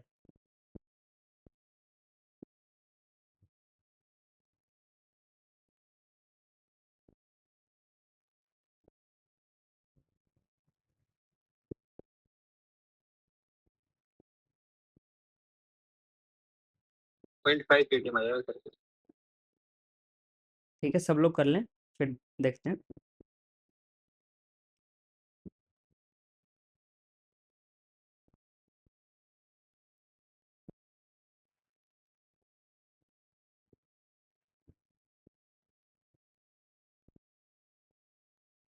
सर 76 सेंटीमीटर ऑफ एचपी और 13.6 13,600 kg मीटर पर मीटर क्यूब सेम होता है। हाँ।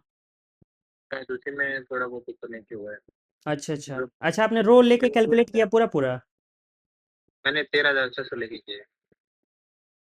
अच्छा अच्छा, एक्चुअली देखो यहाँ पे मैंने इसीलिए दिया था, ये 76 सेंटीमीटर ऑफ एच मैंने दिया है ना, वो इसलिए दिया है ताकि आप यहाँ पे यूज करो इस वाले पॉइंट पे। मैंने सर किसी का देखा ही नहीं था। अच्छा अच्छा, कोई बात नहीं, वैसे कैलकुलेशन बहुत ज़्यादा डिफिकल्ट हो जाएगा। आप हमेशा ध्यान रखना, पता है कभी भी जब भी एच के टर्म में दे देना, एच आपको दे दे, आप हमेशा ट्राई करना 76 सेंटीमीटर वाला पहले एक बार देख लो कि यूज हो रहा है कि नहीं, क्योंकि मोस्ट ऑफ द क्वेश्चन में जो आपका कैलकुलेशन होगा ना, वो लोग कट शॉर्ट कर देंगे इसके यूज से। 0.55 इंटू 10⁵ आप डेटा के मामले में बहुत ज़्यादा एक्यूरेट हो। 1 क्यों लेंगे, 1.04 क्यों नहीं लेंगे, है ना?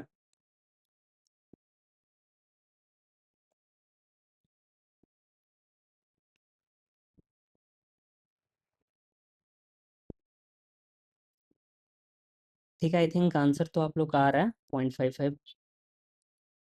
सर आपका डायरेक्ट रखने पे 0.15 आ रहा है। 0.15? नहीं नहीं, ऐसा नहीं होगा, आपने कहीं पे कैलकुलेशन मिस्टेक करा है। आपने कैसे किया था आयुषी, एक बार बताओगे? आपने मतलब सेम ऐसे किया या फिर अलग किया, मतलब एच का अपना रो पुट करके किया? सर ऐसे ही किया है।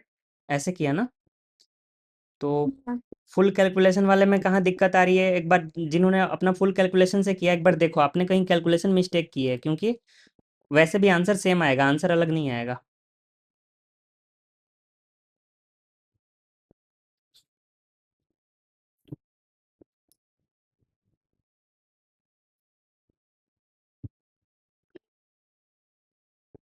अच्छा इतना ही आ रहा है, ठीक है।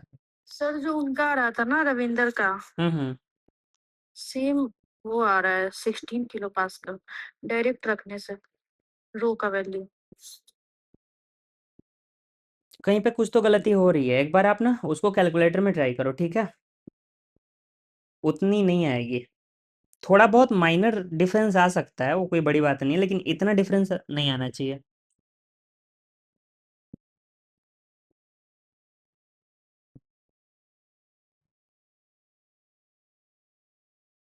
देखो वैसे तो वैसे करना नहीं चाहिए आपको, जब इसने दे दिया ना ये वाला लाइन आपको दे दिया, या फिर आप मतलब ध्यान रखना हमेशा एग्जाम में ट्राई करना, जब भी आपको मरकरी दे दे आप ट्राई करना इससे रिलेट करने, ठीक है? क्योंकि फालतू के कैलकुलेशन से एक तो बचोगे, और सेकंड चीज आप लोग मतलब कुछ डेटा दिया हुआ है उसको ध्यान से देखना, जो डेटा अगर वो बोल रहा है यूज करने वही यूज करना, ठीक है? नहीं तो आंसर थोड़ा बहुत ऊपर नीचे हो जाएगा, फिर अगर ऑप्शन मान लो वो दिया है ना आसपास वाला, फिर आप फंस जाओगे। तो आता हुआ क्वेश्चन आप एक नंबर उसको दान करके आओगे, ठीक है? इसलिए। और सेकंड चीज़ यहाँ पे देखो, यहाँ पे आप इजीली ऐसे कर सकते हो, आपको ढेर सारे कैलकुलेशन में जाने की ज़रूरत नहीं है। यहाँ पे पी नॉट प्लस एच रो जी मैंने लिखा। अब एच रो जी ये तो मैंने लिख दिया, ये पी नॉट जो होता है ये भी आपको पता है, ये काइंड ऑफ एच रो जी होता था जब हमने ऊपर में अपना डिराइव किया था, वहां से हमें पता था इसकी जो वैल्यू आती है 76 सेंटीमीटर ऑफ एच जी आती है, ठीक है? और ये अपना जो ये हाफ है, एक्चुअल में यहाँ पे 76 रहता ना, ये भी पी नॉट के इक्वल बन जाता। अगर यहाँ पे मैं 76 लिख दूं तो ये अपना पी नॉट बन जाएगा। तो बस ये छोटा सा यहाँ से ऑब्जर्वेशन लेना था आपको, और ये आपको पता होना चाहिए बस। ये 38 इससे आप डिवाइड कर दो इसको 76 से, और डायरेक्ट मल्टीप्लाई कर दो 10⁵ से। तो आप ऐसे भी यूनिट कन्वर्जन करते हो। यहाँ पे बस ये वाला छोटा सा यूज करने से कैलकुलेशन सॉर्ट हुआ। बाकी ऐसा नहीं है, आपने जैसे किया वैसे भी आंसर सही आएगा। आप शायद कैलकुलेशन में कहीं ना कहीं कुछ तो छोटा सा मिस्टेक आपसे हो रहा होगा, एक बार आप देखना, ठीक है? या फिर हो सकता है या मैंने जो चेंज कराया 76 आपने चेंज नहीं किया होगा अभी।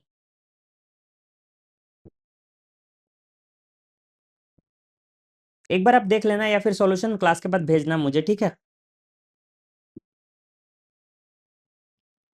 Okay sir. ठीक है, आगे बढ़ते हैं। इस वाले पार्ट में मतलब कॉन्सेप्चुअल साइड से तो कोई दिक्कत नहीं है, जो दिक्कत आ रहा है अपना कैलकुलेशन वगैरह में ही जो ही है, हाँ ठीक है? बाकी लोग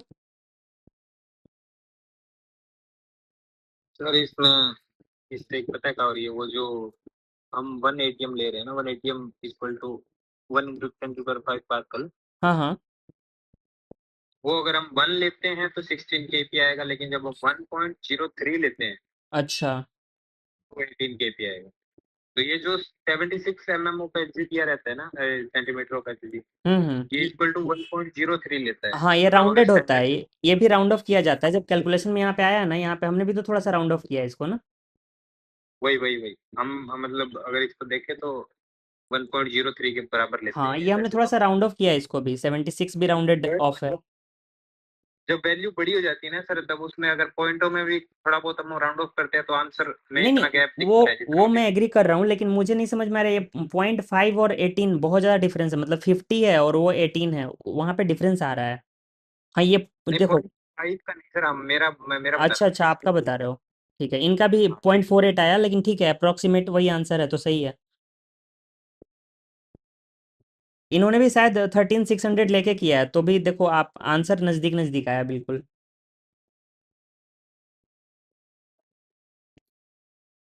ठीक है, अगर मतलब कॉन्सेप्चुअल पार्ट में कोई दिक्कत नहीं तो हम लोग आगे बढ़ें। Yes sir. ठीक है, चलो ये तो छोटा सा पार्ट था, अब थोड़ा सा अच्छा वाला पार्ट शुरू हो रहा है, ठीक है? अब मजा आएगा थोड़ा सा। देखो, अगर एक फ्लूइड है, मान लो मैंने बोला एक फ्लूइड मैंने दिया, उसको मैंने ग्रेविटी फ्री स्पेस में रख दिया, काइंड ऑफ मान लो ऐसे जगह पे ले जाके स्पेस में रख दिया जहाँ पे ग्रेविटी नहीं है, तो उसमें प्रेशर कैसे होगा हर एक पॉइंट पे?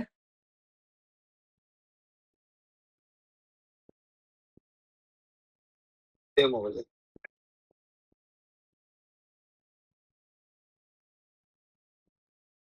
ओके।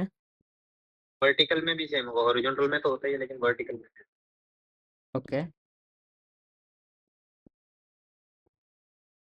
सेम होगा, सबको यही लग रहा है?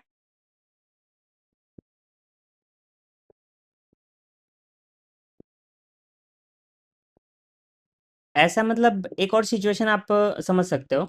हाँ कुछ बोल रहे हो आप, बोलो। सर आप एक्सप्लेन कर दीजिए। नहीं एक्सप्लेन कर रहे हैं, एक सिचुएशन में सोच रहा था। जैसे लिफ्ट में हम लोग जब चलते हैं, मान लो एक मग लेके आप चल रहे हो, तो जो हम लोग एक केस सोच रहे थे जहाँ पे जी माइनस ए अपना जीरो हो जा रहा था, effective gravity zero, kind of free fall वाला मोशन, याद है वो वाला सिचुएशन? तो उस सिचुएशन में अगर बात करें, मान लो आप एक बकेट लिए हो या फिर एक मग लिए हो, तो उसमें प्रेशर कैसे होगा फिर? जो अपना वाटर होगा I think kind of free हो जाएगा, फ्री मोशन करेगा, और फ्री मोशन करेगा इस वजह से प्रेशर जो होगा सारे पॉइंट पे एटमॉस्फेरिक प्रेशर जो भी अपना होगा उसके इक्वल हो जाएगा, और प्रेशर मतलब सेम हो जाएगा हर एक पॉइंट पे, क्योंकि कंटेनर से काइंड ऑफ कांटेक्ट उसका छूट जाएगा, कोई भी नॉर्मल फोर्स नहीं लगेगा। आई थिंक आप लोग रिलेट कर पा रहे होगे उस सिचुएशन से। ठीक है, वो ऐसे ही दिमाग में आया, आयुषी सोच रहा था ना, इसलिए मैं सोच रहा था कि उस सिचुएशन को यहाँ पे रिलेट कर सकते हैं कि नहीं। मैंने पहले नहीं सोचा था, अभी जस्ट सोचा, इसलिए बताया। नेक्स्ट देखो, यहाँ पे सिचुएशन ये है कि अगर अपना ग्रेविटी फ्री स्पेस है, इसको एक्सप्लेन करने का सिंपल सा तरीका है, देखो कैसे करते हैं ना। ये मान लो कोई अपना एक फ्लूइड का एक सर्टेन पोर्शन में ले लेता हूँ, इसका कुछ वेट होता है, वही तो नीचे वाले पे कुछ फोर्स लगाता है, ऐसे करके धीरे धीरे जो अपना प्रेशर होता है एकुमुलेट होते जाता है। इसके नीचे कुछ पार्टिकल होगा, फिर कुछ और पार्टिकल होगा, धीरे धीरे करके नीचे वाले पे और ज़्यादा वेट बढ़ते जाता है। आई थिंक आप लोग ये समझ पा रहे होगे। Yes sir. जो सबसे नीचे पॉइंट होगा उस पे सबसे ज़्यादा प्रेशर भी इसी रीजन से लगता है, क्योंकि नीचे आते आते ऊपर ढेर सारा पार्टिकल हमें मिल चुका होता है। ठीक है, तो इस रीजन से जब मैंने ग्रेविटी हटा दिया तो फिर तो वेट का कॉन्सेप्ट ही खत्म ना। किसी भी यहाँ पे कोई भी आप एक पोर्शन उठा लो, किसी भी पोर्शन का कोई वेट ही नहीं, कोई वेट नहीं है तो कोई फोर्स नहीं लगेगा, न वॉल्स पे लगेगा, न ही लिक्विड में आपस में लगेगा अंदर में, तो प्रेशर अपने आप सारे पॉइंट पे कांस्टेंट हो जाएगा। ठीक है, प्रेशर अपना बस एक्सेलरेशन की वजह से होता है, एक सर्टेन फोर्स काम करता है इस वजह से होता है। इससे मुझे एक अच्छा पॉइंट याद आया, चलो आपसे पूछता हूँ, बताओ आप लोग, यहाँ पे अगर एक होल यहाँ पे ऊपर बना दिया जाए तो क्या होगा? मोशन मतलब इसका कैसे होगा? कुछ ऐसे ऊपर की तरफ जाएगा या फिर कुछ ऐसे जाएगा, कैसे जाएगा? नीचे जाएगा। नीचे मतलब कैसा वाला, इसका पाथ कैसा होगा, कुछ काइंड ऑफ आप बता पाओ, या फिर आप बोल रहे हो डायरेक्टली नीचे चला जाएगा, मतलब ये जो लिक्विड है पूरा नीचे जाएगा? हाँ। अच्छा, बाकी लोग? फर्स्टली ऊपर की ओर जाएगा सीधा, उसके बाद अच्छा, मतलब यहाँ से पानी बाहर निकलेगा कि नहीं निकलेगा, ये आपको क्या लग रहा है? अच्छा, लिक्विड निकलेगा बाहर, और बाकी लोग? निकलेगा। सबको लग रहा है निकलेगा, एक आयुषी को लग रहा है नहीं निकलेगा। जाएगा तो लिक्विड बाहर नहीं आएगा। ठीक है, तो आप दोनों का आंसर सही है। ठीक है, ये जो लिक्विड है ना नीचे चला जाएगा सारा का सारा, यहाँ से एक बूंद भी पानी बाहर नहीं निकलेगा। ऐसा क्यों? क्योंकि यहाँ पे देखो, यहाँ पे सर्टेन फोर्स लग रहा है, बात सही है, लेकिन जैसे यहाँ पे आप होल करोगे ना, ये पूरा का पूरा एटमॉस्फेयर के कांटेक्ट में आ जाएगा, और इस पॉइंट का प्रेशर, इस पॉइंट का प्रेशर, सारे पॉइंट का प्रेशर सेम हो जाएगा। और जब प्रेशर सेम हो जाएगा ना, ये लिक्विड जो आप यहाँ पे देख रहे हो सारा का सारा नीचे चला जाएगा। यहाँ पे लिक्विड आया क्यों है? क्योंकि प्रेशर में डिफरेंस क्रिएट हुआ है। जब आप डिफरेंस ही हटा दोगे फिर मतलब लिक्विड ऊपर रहेगा क्यों? समझ रहे हो?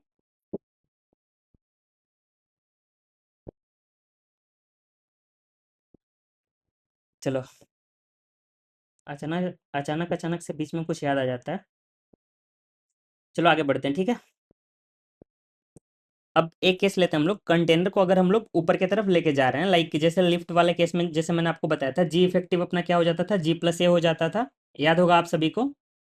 एंड सेकेंड इसको आप ऐसे एक्सप्लेन कर सकते हो, सूडो फोर्स फोर्स के हेल्प से। ठीक है, तो सूडो फोर्स के हेल्प से कैसे एक्सप्लेन करते हैं देखना।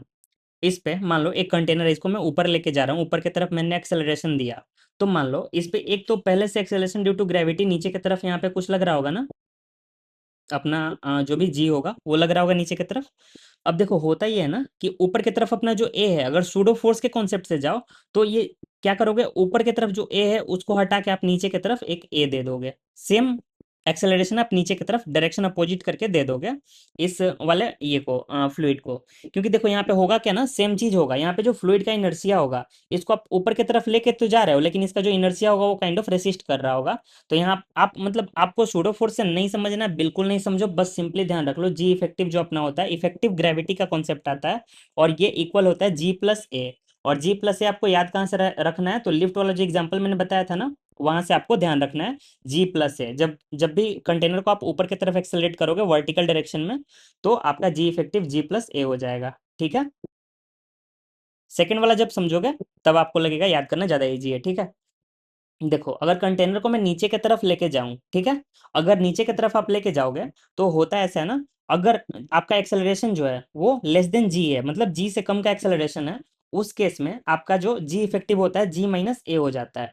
और इसको विजुअलाइज करने का एक और तरीका है, अगर आप एक बकेट में पानी भरो, उसको एक सर्टेन हाइट से आप छोड़ोगे, तो आप देखोगे बकेट और वाटर दोनों मतलब काइंड ऑफ फ्री फॉल वाला मोशन में दोनों चले जाते हैं। ठीक है, और वैसे केस में होता है ना, थोड़ा बहुत अगर रेसिस्टेंस लगता है ना, अगर रेसिस्टेंस की वजह से कई बार देखोगे आप पानी थोड़ा बहुत साइड से स्पिल भी करता रहता है, तो वो एक अच्छा ऑब्जर्वेशन है। उसमें आप देखोगे पानी और बकेट का साथ जनरली नहीं छूटता है, पानी और बकेट नीचे जाएंगे साथ साथ जाएंगे, फ्री फॉल में जाएंगे लेकिन दोनों साथ साथ गिरेंगे। लेकिन जब आप ऊपर की तरफ बकेट को अचानक से खींचोगे थोड़ा सा हैवी फील होता है। तो इससे भी आप याद कर सकते हो कि जब आप बकेट को ऊपर उठाते हो तो आप पे ग्रेविटी ज़्यादा लगे, मतलब इफेक्टिव ग्रेविटी ज़्यादा फील होता है, क्योंकि वेट आपको ज़्यादा वहाँ पे काइंड ऑफ फोर्स लगाना पड़ता है ऊपर एक्सेलरेशन देने के लिए। तो आप अगर वैसे याद कर पा रहे हो तो वैसे भी सही है। नेक्स्ट आप ऐसे याद कर सकते हो कि अगर जैसे आप ऊपर से बकेट नीचे की तरफ लाओगे आपको कंपेरेटिवली थोड़ा सा कम मेहनत लगेगा, तो इस वजह से वहां पे आप ऐसे याद कर सकते हो कि जी इफेक्टिव जो होता है कम हो जाता है। तो आपको बेसिकली याद करना है जैसे याद हो जाए। ठीक है, मुझे लिफ्ट वाले केस से याद रहता है, क्योंकि यहाँ पे बार बार फ्लूइड के केस में बहुत सारा चीज़ हम प्रूव करने नहीं जाएंगे, क्योंकि यहाँ पे फोर्स मतलब मास से ज़्यादा वॉल्यूम के ये हो जाता है, वॉल्यूम पे डिपेंड करने लगता है, एंड फोर्स के जगह पे सारा चीज़ में प्रेशर आ जाता है। तो हर चीज़ यहाँ पे हम लोग अपना इक्वेशन ऑफ मोशन लगा के या फिर अपना एफबीडी बना के वेरीफाई हर जगह पे करेंगे तो फायदा नहीं होगा। इस रीजन से आप पीछे की चीज़ों से रिलेट करके ट्राई करो याद करने। ठीक है, तो अपना एक केस हमने समझा, ए जब लेस देन जी रहेगा। अब मान लो इसी का जो ए अपना है वो ग्रेटर देन जी हो जाए, तब क्या होगा? जैसे मैंने बोला नीचे की तरफ जा रहा है, नीचे की तरफ मैंने जी से ज़्यादा एक्सेलरेशन दे दिया, तो बताओ कोई क्या होगा?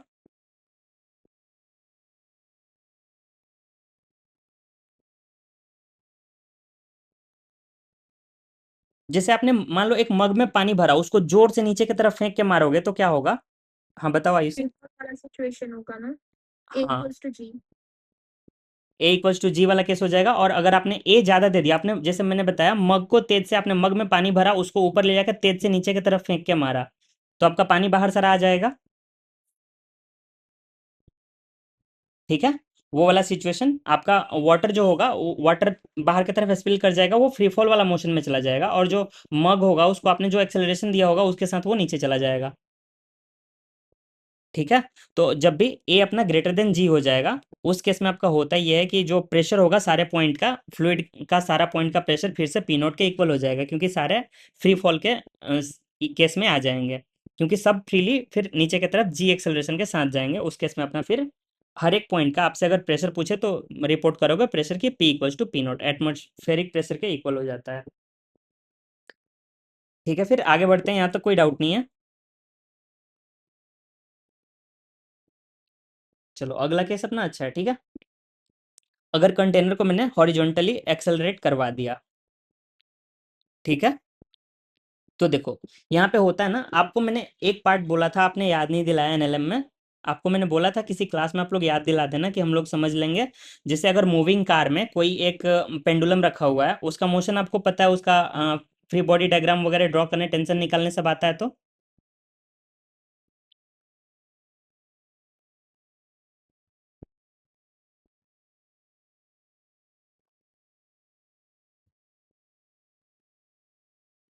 अच्छा आप में से किसी को याद है मैंने ऐसा कुछ बोला था कि किसी क्लास में हम लोग ये चीज़ डिस्कस करेंगे? ओके, चलो एक लोग को याद है, कोई बात नहीं, चलो जो बीत गई सो बात गई, माना वह बेहद प्यारा था। आगे बढ़ते हैं हम लोग।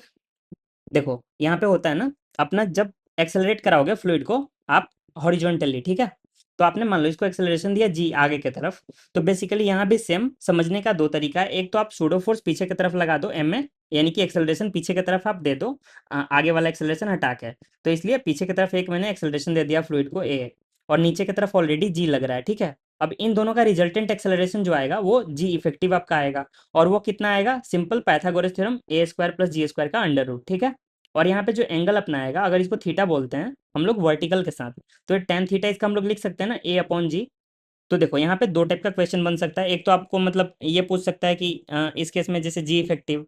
सेकंड आपसे ये पूछ सकता है ना, ये कितना मतलब एंगल बनाएगा। देखो यहाँ पे ये वाला एंगल भी आपसे पूछ सकता है, ठीक है। तो सारा एंगल काइंड ऑफ रिलेटेड आता है।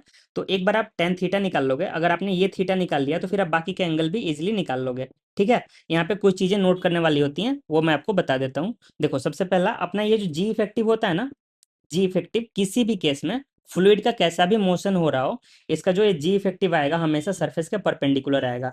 जो ये फ्लूइड का सरफेस होगा ना, ये हमेशा इस जी इफेक्टिव के परपेंडिकुलर ही होगा, ठीक है।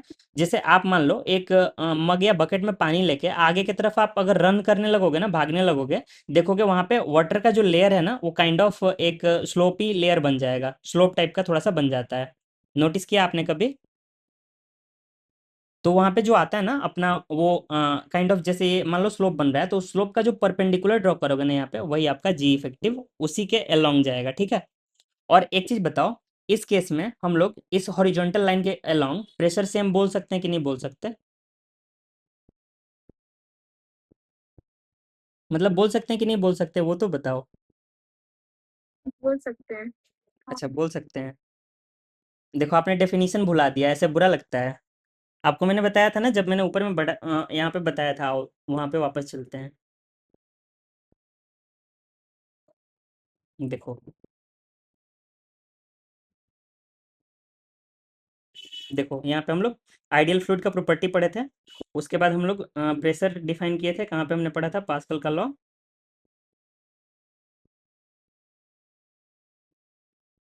देखो यहाँ पे ये पॉइंट देख रहे हो, given the fluid is at rest.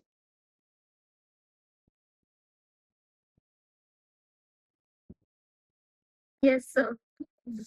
कोई बात नहीं, भूलते हैं कभी कभी, कोई बात नहीं। चलो थोड़ा सा ध्यान रखना, पता है यहाँ पे गलती होती है जब भी फ्लूइड देखो या तो रेस्ट में है या फिर कांस्टेंट वेलोसिटी के साथ मूव कर रहा है। जब तक उस पर फोर्स नहीं लग रहा है ना, तब तक आप उस पर ये वाला चीज अप्लाई कर सकते हो। और वहां पे भी पता है आप स्मार्टली सेम काम कर सकते हो। पता है कैसे कर सकते हो? देखो मैं बताऊंगा तो आप बोलोगे कि मुझे भी पता था बस सोचा नहीं।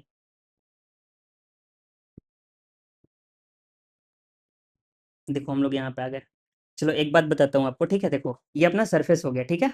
इस केस में अपना जी इफेक्टिव डायरेक्टली सरफेस के परपेंडिकुलर यहाँ भी लग रहा है। एग्री कर रहे हो सब लोग?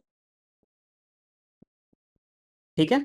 इस केस में जब अपना एक्सेलरेशन नीचे की तरफ है, इस केस में अगर मैं हॉरिजॉन्टल के अलोंग बोलूँ, यहाँ पे मैं हर एक पॉइंट के अलोंग प्रेशर जो है उसको सेम बोल सकता हूँ। यहाँ पे बोलो, यहाँ पे डरने वाली बात नहीं है, यहाँ पे होगा।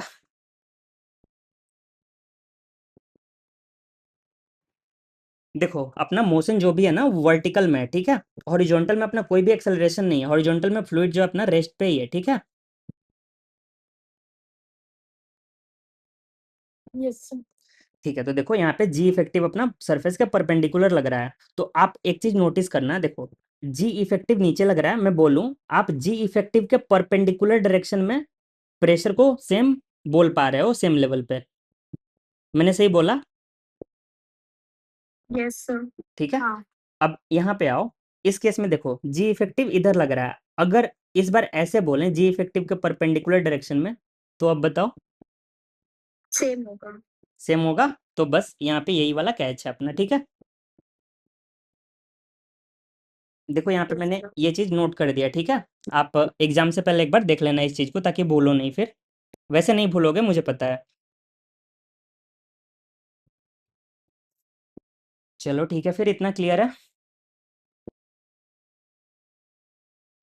यहाँ पे मैंने इसीलिए लिखा है the pressure will be different at same horizontal level, मतलब सेम हॉरिजॉन्टल लेवल पे प्रेशर अलग अलग होगा। हॉरिजॉन्टल लेवल इसको बोलेंगे हम लोग, ठीक है। लेकिन परपेंडिकुलर डायरेक्शन में the pressure will be constant in perpendicular direction to the g effective, मतलब जी इफेक्टिव के परपेंडिकुलर डायरेक्शन में आप जाओगे तो प्रेशर कांस्टेंट आप कर सकते हो, ठीक है। आज मजा तो आ रहा है ना क्लास में? ओके चलो ठीक है। अब आपका फेवरेट केस आ गया, फिर से आप पी को सेम कर सकते हो। अगर फ्लूइड सेम एक कांस्टेंट वेलोसिटी से मूव कर रहा है, उस केस में जैसे ट्रेन वगैरह में आपने देखा होगा ना, आप मान लो ग्लास रखते हो या फिर ट्रेन में पानी कौन कम पीते हो, कोल्ड ड्रिंक ज़्यादा पीते हो, तो उसको भी आप रखोगे वहाँ पे अगर, तो देखते होगे ना ट्रेन अगर एक कांस्टेंट काइंड ऑफ, जब एक कांस्टेंट वेलोसिटी अचीव कर लेती है, आगे की तरफ बढ़ती है, तो वाटर का लेवल इधर उधर कुछ भी नहीं होता है। नोटिस किया कभी? देखो ट्रेन का एग्जांपल इसलिए दिया ना मैंने, क्योंकि इंडिया में जो रोड्स हैं, रोड्स पे थोड़ा सा मुश्किल है ये वाला काइंड ऑफ सिचुएशन अचीव करना, ठीक है।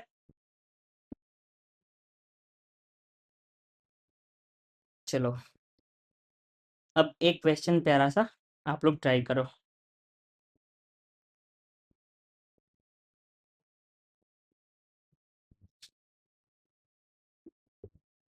यहाँ पे फाइंड आउट क्या करना है वो बता दे रहा हूँ, नहीं तो बाद में पता नहीं क्या आप लोग निकालोगे। H1 बड़ा है ना, H1 माइनस H2 निकाल दो, ठीक है। डेंसिटी रो मान लेना, हो जाएगा, ट्राई करो एक बार।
आप लोग आंसर बोल के बताना, क्योंकि आप लोग इतना टाइम ले रहे हो कि मुझे नींद आ रही है।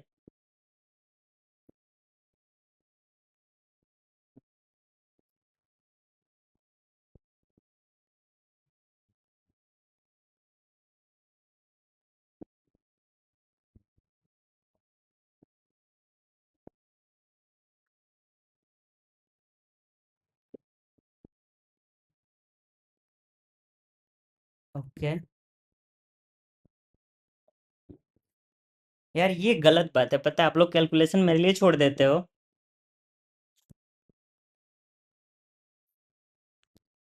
20 नहीं आ जाएगा? 20? अच्छा ठीक है, कैलकुलेट कर लेते हैं, बाकी लोग भी थोड़ा ट्राई कर लें।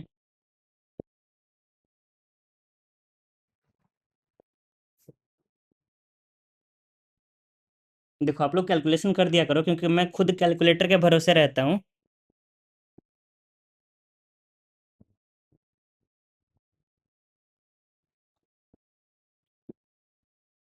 10 आएगा ना? 10? ठीक है, चेक कर लेते हैं। सर इसमें अपने ऐसे कर सकते थे कैलकुलेशन, इसमें तो ऐसे होगी नहीं ना कि tan theta equal to A by G, और टेन थीटा क्या हो गया 45 degree, H by base, base 20 तो एच 20। ओके ठीक है, एक बार कर लेते हैं प्रोसेस से, फिर देखना आंसर सेम आ रहा है कि नहीं आ रहा। अपना एक पॉइंट ए ले लिया, एक बी ले लिया, ठीक है। अब ए के लिए हम लोग लिख सकते हैं P0 प्लस H1 रो जी, ठीक है। ये अपना हो जाएगा पी ए। सिमिलरली हम लोग पी बी लिख सकते हैं, P0 प्लस H2 रो जी, ठीक है। अब अगर H1 माइनस H2 निकालना है तो हम लोग PA माइनस PB कर लेते हैं। P0 तो अपना चला जाएगा direct, H1 minus H2 into rho into जी।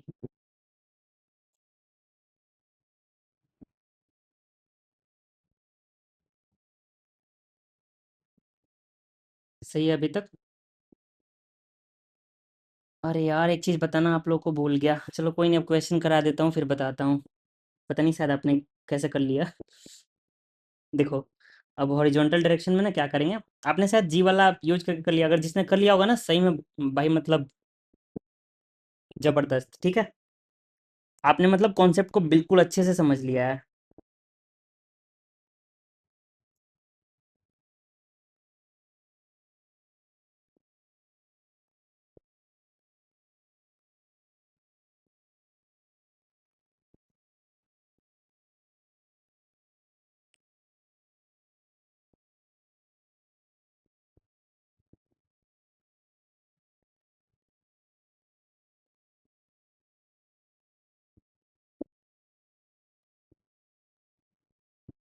अरे ये तो सेम सेम आ गई।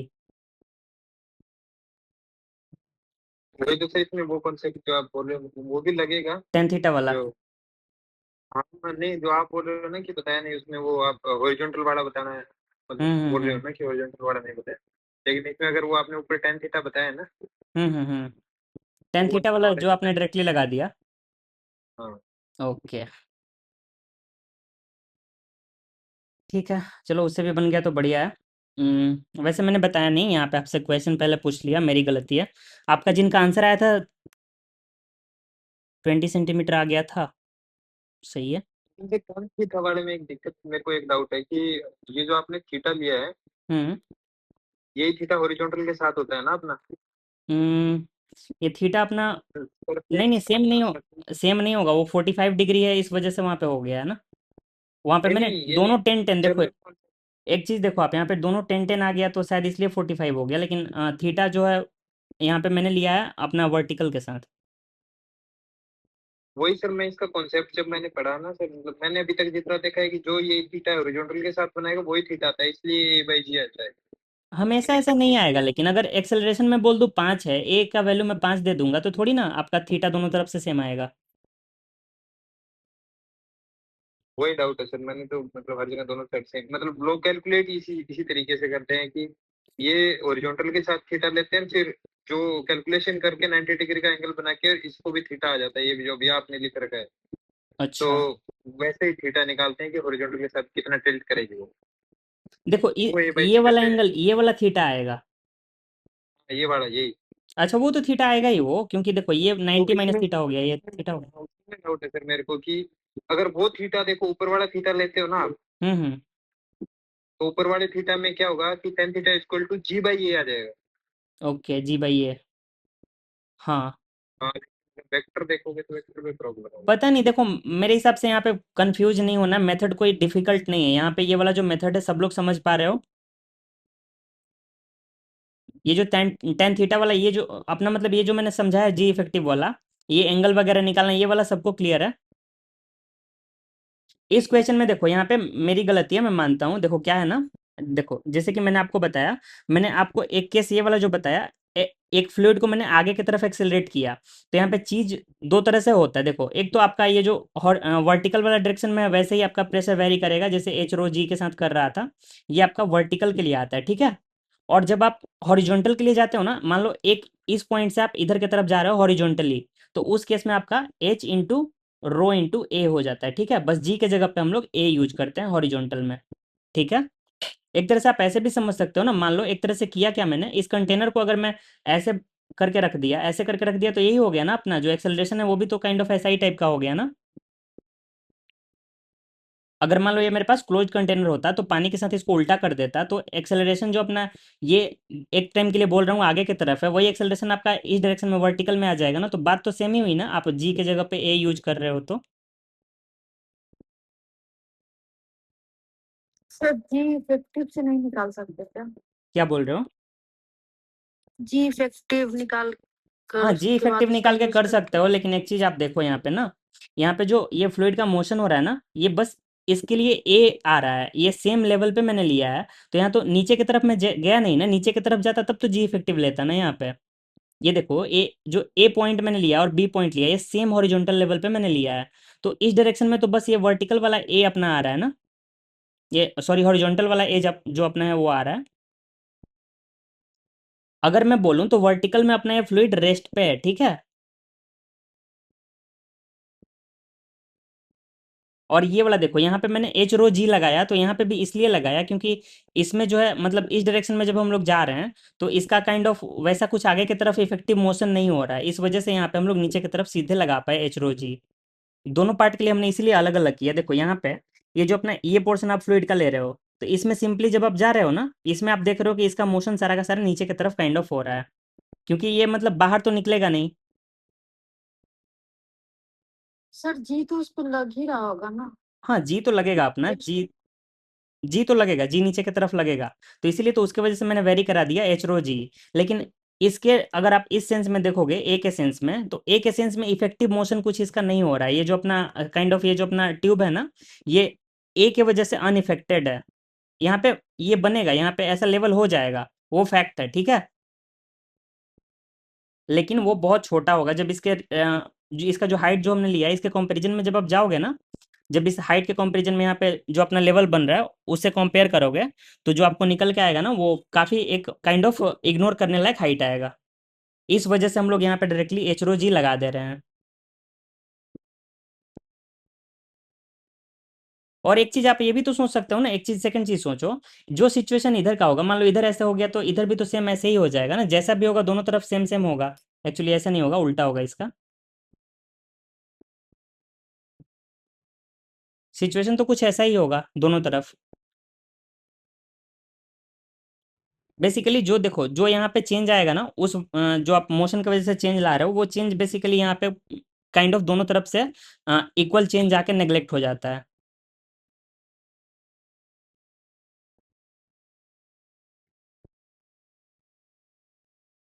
अरे देखो यहाँ पे ज़्यादा कंफ्यूजन हो रहा है तो अपना प्रोजेक्टाइल वाला समझो ना, सीधा सीधा ये समझ लो, आप जब वर्टिकल की बात कर रहे हो हॉरिजॉन्टल को भूल जाओ, हॉरिजॉन्टल की बात कर रहे हो वर्टिकल को भूल जाओ। दोनों मोशन को आप लोग इंडिपेंडेंटली एक बार देखो, जब भी आपको ऐसा क्वेश्चन दिख रहा है तो। बाकी देखो ऐसा एंगल वगैरह लेके भी आप कर सकते हो, यहाँ पे कुछ सर्टेन एक एंगल में चेंज आएगा, उस एंगल से टेन थीटा भी आप करके निकाल सकते हो, आपको वहाँ से थीटा मिल जाएगा, फिर आप उसका रेशियो लेके जो भी H two minus H one का मतलब चेंज आएगा एंगल का, वो आप निकाल सकते हो, कैलकुलेट कर सकते हो। लेकिन जैसा कि ये वाला मेथड है सिंपल, दो मोशन है अलग अलग, दोनों मोशन को बारी बारी से डील कर लेंगे। कोई बात नहीं, एक आई थिंक एक दो क्वेश्चन और करेंगे ना तब ये वाला ज़्यादा क्लियर होगा। इसमें एक्चुअली क्वेश्चन हमने पहले कर लिया इसलिए गलती हो गया। यहाँ पे देखो, यहाँ पे होता ऐसा ही है, आप जब भी एक मतलब हॉरिजॉन्टल में जा रहे हो, हॉरिजॉन्टल के पॉइंट के तरफ जाओगे, सिंपल सा कॉन्सेप्ट बस इतना समझ लो, ठीक है। अब एक मिनट बस ध्यान से सुनना, और कुछ नहीं करना है, एक्स्ट्रा कुछ नहीं सोचना है, क्योंकि आपका क्वेश्चन बन जाएगा। हमारा काम है एग्जाम में क्वेश्चन बनने से, ठीक है। अगर फ्लूइड पे पीएचडी करनी है आराम से उसके बाद भी कर सकते हैं, क्योंकि उतना मैं भी नहीं सोचता। तो देखो अपना ये जो मान लो एक कंटेनर है, ठीक है, इसको मैंने आगे की तरफ बढ़ाया ए एक्सेलरेशन के साथ, ठीक है। तो इसके लिए बस इतना ध्यान रखना, आप जब भी हॉरिजॉन्टली आगे की तरफ जा रहे हो तो आपको सिंपली एच रो ए करना है, ठीक है। आप एक्सेलरेशन के डायरेक्शन में आगे की तरफ जा रहे हो तो, और जब भी आप नीचे की तरफ जा रहे हो तो आपको उस टाइम पे आगे वाला मोशन को भूल जाना है बिल्कुल, जैसे प्रोजेक्टाइल में क्या करते थे, आपको एच रो जी करना है, ठीक है। दोनों मोशन को हम लोग इंडिपेंडेंटली डील करेंगे, क्योंकि देखो ये जी इफेक्टिव करके ऐसे केस में करने से बेटर मुझे लगता है दोनों मोशन को इंडिविजुअली डील कर लो, क्योंकि बहुत बड़ा मतलब केस नहीं है, बहुत ज़्यादा कैलकुलेशन नहीं आएगा, मुझे लगता है ऐसे ज़्यादा ईजी पड़ता है। मुझे ये वाला जो ये देख रहे हो ना, ये वाला बस मुझे थीटा निकालने आता था, मुझे कभी भी ये मेथड अच्छा नहीं लगा, कभी यूज भी नहीं किया। हमेशा क्वेश्चन जब भी मैंने फ्लूइड का बनाया मैंने ऐसे ही बनाया, अगर दो कंपोनेंट है मेरे पास मोशन की, तो प्रोजेक्टाइल के जैसा मैं करता था, यहाँ पे सिंपली एच रो जी अगर वर्टिकल में जाना है तो, एच रो ए अगर मुझे हॉरिजॉन्टल में जाना है तो, ठीक है, क्योंकि दोनों सेम बेसिकली सेम चीज़ है। बस यहाँ पे जी के जगह पे एक्सेलरेशन जो है ए है, जी क्या है, जी भी तो एक एक्सेलरेशन है। आई थिंक कोई कन्फ्यूजन नहीं होनी चाहिए, बाकी और क्वेश्चन आपको करा दूंगा जिससे आपको वो चीज़ क्लियर हो जाएगा। लेकिन कभी भी ऐसा क्वेश्चन दिखे तो मेरा सजेशन यही रहेगा, आप लोग एंगल वगैरह से नहीं जाना, आप लोग सिंपली मतलब उसके मोशन को दोनों कंपोनेंट को अलग अलग डील कर लेना। बाकी एंगल से आ रहा है तो बढ़िया है। आप लोग अगर वैसे कंफर्टेबल हो वैसे भी जा सकते हो, ठीक है।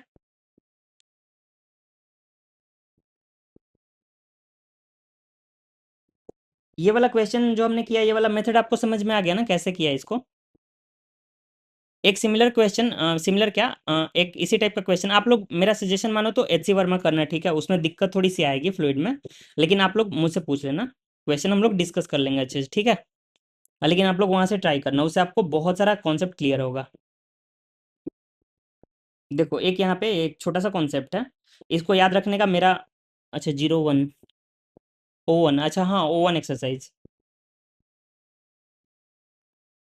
देखो यहाँ पे एक रोटेटिंग ट्यूब है, मान लो एक ट्यूब में मैंने भर लिया कोई एक फ्लूइड, ठीक है, जिसका डेंसिटी रो है। उसको अगर रोटेट कराएं इस एक्सिस के अबाउट, इसको कुछ ओमेगा दे दिया सर्टेन, और इसको रोटेट कराया, तो उस केस में जो अपना प्रेशर आता है ना यहाँ पे इसके वॉल्स पे, वो प्रेशर आता है half rho omega square L square. तो मुझे ऐसे जब याद नहीं रहता तो इसको ऐसे याद कर लेता हूँ, हाफ रो वी स्क्वायर जैसा मुझे कुछ लगता है, ठीक है। क्योंकि ओमेगा एल जब करोगे तो आपको यहाँ की वेलोसिटी बेसिकली मिल जाती है, ठीक है। और इसको निकालने का तरीका ऐसा है कि हम लोग क्या करते हैं, सेंटर ऑफ मास पे जो अपना प्रेशर आता है उसके हेल्प से हम लोग निकालते हैं जो भी फोर्स आता है। इसका डेरिवेशन एक प्रॉपर है, जो मैंने यहाँ पे इंक्लूड नहीं किया हुआ है, ठीक है। बस याद ये रखना कि अगर कभी फ्लूइड दे दे ऐसा कि फ्लूइड रोटेट कर रहा है, मतलब एक ट्यूब में कोई फ्लूइड भर दिया और उसको रोटेट करा दिया एक सर्टेन मान लो अपना एक एक्सिस के अबाउट, ठीक है। तो हमेशा ध्यान रखना अपना हाफ रो वी स्क्वायर से याद रह जाए तो ऐसे, नहीं तो half rho omega square L square, ये वाला अपना आता है प्रेशर का फॉर्मूला, ठीक है। और ये प्रेशर अपना इस यहाँ पे आता है। वैसे इसका पूछे जाने का प्रोबेबिलिटी बहुत कम है, लेकिन फिर भी मैंने सिंपल सा फॉर्मूला था इसलिए इंक्लूड कर दिया, क्योंकि ये फॉर्मूला ये वाला जो हाफ रो वी स्क्वायर है आगे भी हम लोग देखेंगे, तो इसलिए ये याद करना ईजी है,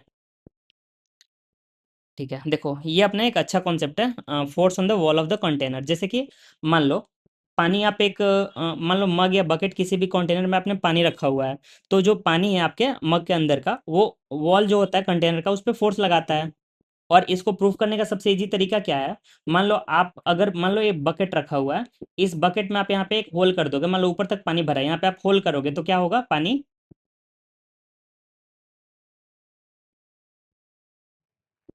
बाहर आएगा। बाहर आने लगेगा पानी। तो ऐसा इसलिए होता है क्योंकि यहाँ पे सर्टेन कुछ प्रेशर लग रहा होता है, ये जो अंदर का फ्लूइड है वॉल पे कुछ प्रेशर लगा रहा होता है। और लेकिन इक्विलिब्रियम में होता है पूरा सिस्टम, क्योंकि जो वॉल होता है ना वो वापस से फोर्स लगाता है अंदर की तरफ, और ये सिस्टम अपना इक्विलिब्रियम में रहता है, वहाँ पे नेट फोर्स जीरो होता है बेसिकली। इसका मतलब ये है कि कुछ ना कुछ फ्लूइड लगाता है वॉल्स पे और वॉल्स लगाता है फ्लूइड पे, ठीक है। तो वो जो फोर्स आता है ना अपना, वो फोर्स कैलकुलेट करने के लिए एक सिंपल तरीका अपना पी एवरेज इंटू एरिया। और एरिया देखो यहाँ पे मैंने सिंपल एरिया लिख के रखा है, क्योंकि मैं मान के चल रहा हूँ ना ये बिना किसी एंगल वगैरह के नॉर्मली करके देगा, ठीक है। ये जो अपना ये वर्टिकल मतलब इसका वॉल है, जो अपना वॉल है कंटेनर का मैंने पूरा पूरा वर्टिकल लिया हुआ है। तो जो एवरेज प्रेशर आएगा इंटू एरिया। अब एवरेज प्रेशर क्या है, देखो देखो मैंने बोला ये जो अपना ये हाइट है इसका वो एच हाइट मैंने ले लिया कैपिटल एच। तो एवरेज प्रेशर क्या होगा यहाँ पे, अगर स्टार्टिंग में मानो तो यहाँ पे अपना प्रेशर मान लो initially kind of P not होगा, फिर नीचे हम लोग बढ़ेंगे तो यहाँ पे P not plus rho ji H आएगा, ठीक है। लेकिन यहाँ पे हम लोग क्या किया ना, ये जो अपना पी नॉट वाला पोर्शन है दोनों में से हमने उसको हटा दिया, ठीक है। बस हमने एवरेज गॉज प्रेशर ले लिया, रो जी H upon 2, basically average pressure निकाल लिया। देखो ये मतलब प्रॉपर तरीका नहीं है, जैसे मैंने आयुषी आपको बताया था वो वाला मेथड ना, स्प्रिंग वाले केस में एवरेज फोर्स लेके करने का, यस सर। काइंड ऑफ वैसा ही ट्रिक है, ये हर जगह यहाँ पे काम कर जाएगा, ठीक है। लेकिन अगर मतलब अगर हम लोग इसको करना चाहें तो सेम जैसा स्प्रिंग में करते थे हम लोग ना, इंटीग्रेट करना पड़ेगा वापस से एक्स पे जाके डीएक्स लेंगे, डीएक्स लेके इंटीग्रेट करते थे, सेम वैसा ही करना होगा। लेकिन यहाँ पे हम लोग ऐसा नहीं करना चाहते हैं, इस रीजन से हम लोग क्या करते हैं ना, एक एवरेज फोर्स मान के इसको हम लोग कर लेते हैं। ये मतलब कोई प्रॉपर कॉन्सेप्ट नहीं है, मुझे ऐसे ईजी लगता है करने में। तो यहाँ से हमारा निकल के आता है पी एवरेज इंटू एरिया, और पी एवरेज अपना हो जाता है स्टार्टिंग में यहाँ पे इनिशियल प्रेशर मैंने ले लिया, पी एटमॉस्फेरिक को हम लोग नेग्लेक्ट करते हैं, यहाँ पे मैंने ले लिया जीरो, फिर यहाँ पे डेप्थ पे जब जाएंगे तो रो जी एच हो गया। तो और बेटर समझने के लिए आप लोग गॉज प्रेशर समझ सकते हो, एवरेज गॉज प्रेशर, तो rho ji H zero plus rho ji H divide by 2, average आ गया अपना इंटू जो भी आपका इसका एरिया आ रहा है। तो देखो अगर बेस मैंने बी बोल दिया और वाटर का लेवल का हाइट एच बोल दिया, तो बी इंटू एच आ गया। तो फाइनली फोर्स अपना ये निकल के आता है। तो ऐसे याद करने में मुश्किल रहता है, इसलिए मुझे ऐसे मतलब याद करना ईजी रहता है, रो जी एच मतलब एवरेज प्रेशर इंटू एरिया। ठीक है, आपको जैसे ईजी लगे याद करने में आप लोग याद कर लेना।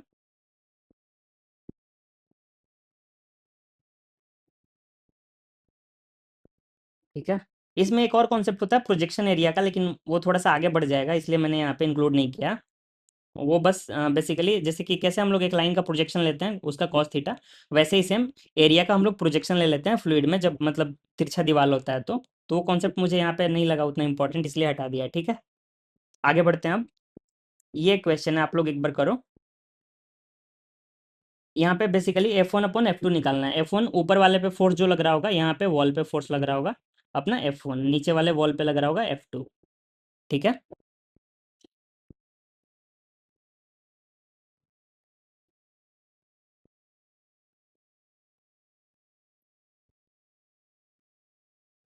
ध्यान से आप लोग करना है। ठीक है, इसमें सिली मिस्टेक होने की चांसेस है। 1/2, अरे आपने डायरेक्टली रो 1/2 कर दिया।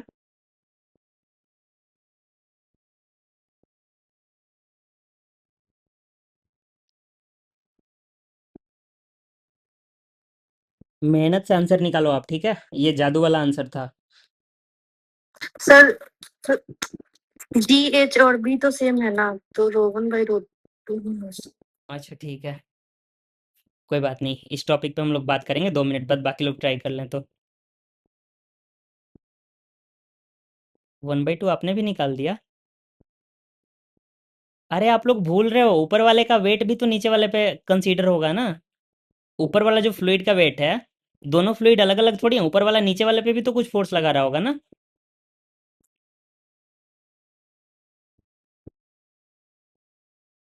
समझ रहे हो कहाँ पे गलती हो रही है? फिर से करो एक बार ट्राई।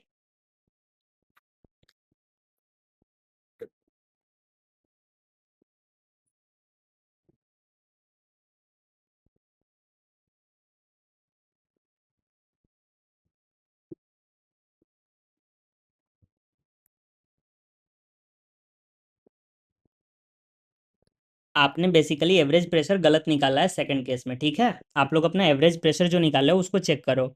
आपने ऊपर वाले फ्लूइड को इग्नोर कर दिया। आप फिर से आयुषी वही गलती कर रहे हो जो फर्स्ट क्वेश्चन में किया था, आपने डायरेक्टली बीच के लाइन से शुरू कर दिया प्रेशर का मेजरमेंट।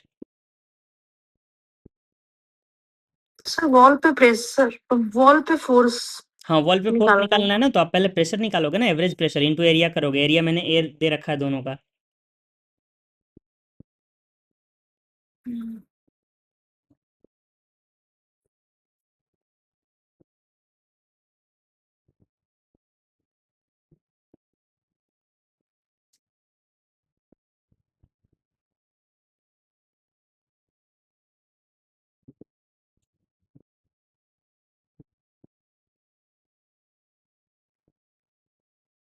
1/3 हो जाएगा फिर। ओके,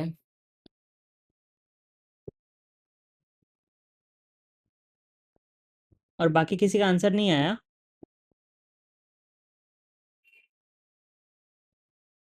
1/3। अच्छा, चलो फिर देख लेते हैं। देखो सिंपल, पहले केस के लिए हम F1 निकाल रहे हैं, तो F1/F2 डायरेक्ट लिख लेते हैं।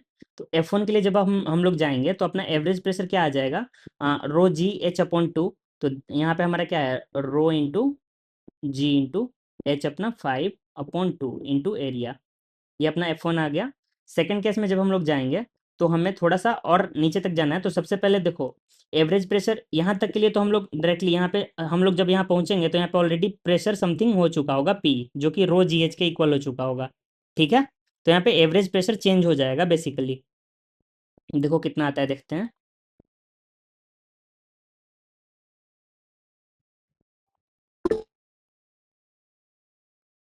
वन बाई थ्री होगा क्या? हाँ ठीक है, वही देख रहे हैं, देखो आता है कि नहीं। देखो अपना प्रेशर यहाँ पे हो गया रो जी इंटू 5 रो जी। ठीक है, नीचे में अपना जब पहुंचेंगे यहाँ पे 5 इंटू 2 10 +10 रो जी, यानी 15 रो जी हो जाएगा। 8 to 10 15 rho g divide by 2 into area, 2 हटा देते हैं,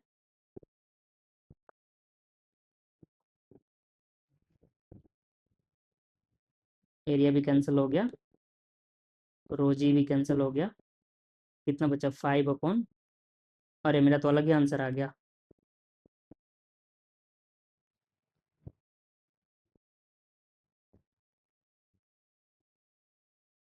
आप सबने कहाँ पे फिर से, या फिर मैंने कहाँ पे फिर से गलती कर दी?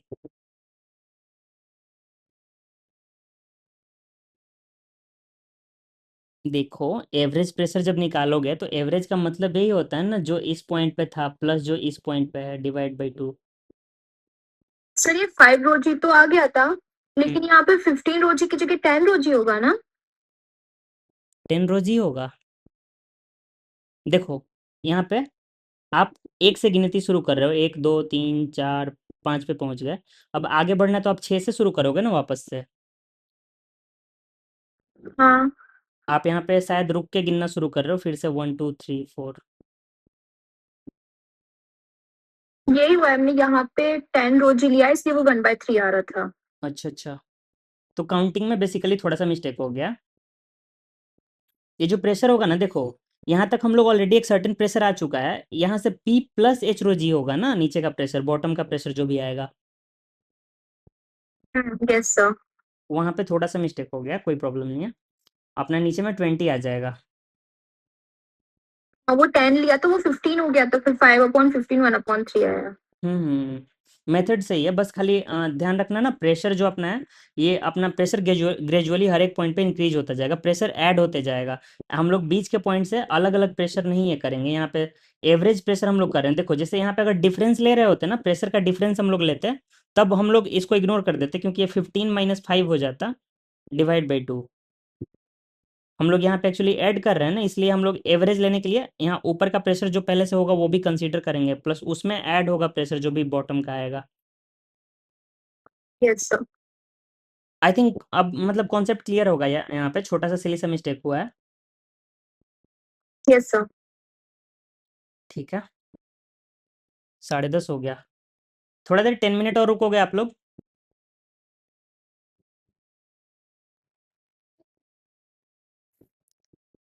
हाँ बोलने मन नहीं कर रहा है तो रिएक्शन से काम चलाना चाहिए।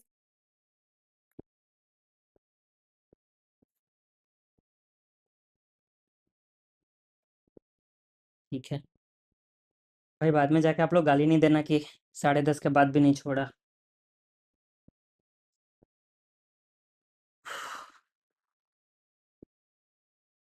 कोई बात नहीं, चलो थोड़ा देर 10 मिनट और, ठीक है। अगला अपना अच्छा वाला पोर्शन। अच्छा, एग्ज़ाम आप लोगों के हैं? अरे ठीक है, एग्ज़ाम आप लोगों के हैं फिर भी क्या बोलें, कुछ नहीं। ठीक है चलो, आर्किमिडीज प्रिंसिपल, आप लोग आर्किमिडीज को जानते हो? बोलो, हमारे कॉलेज में पढ़ता था।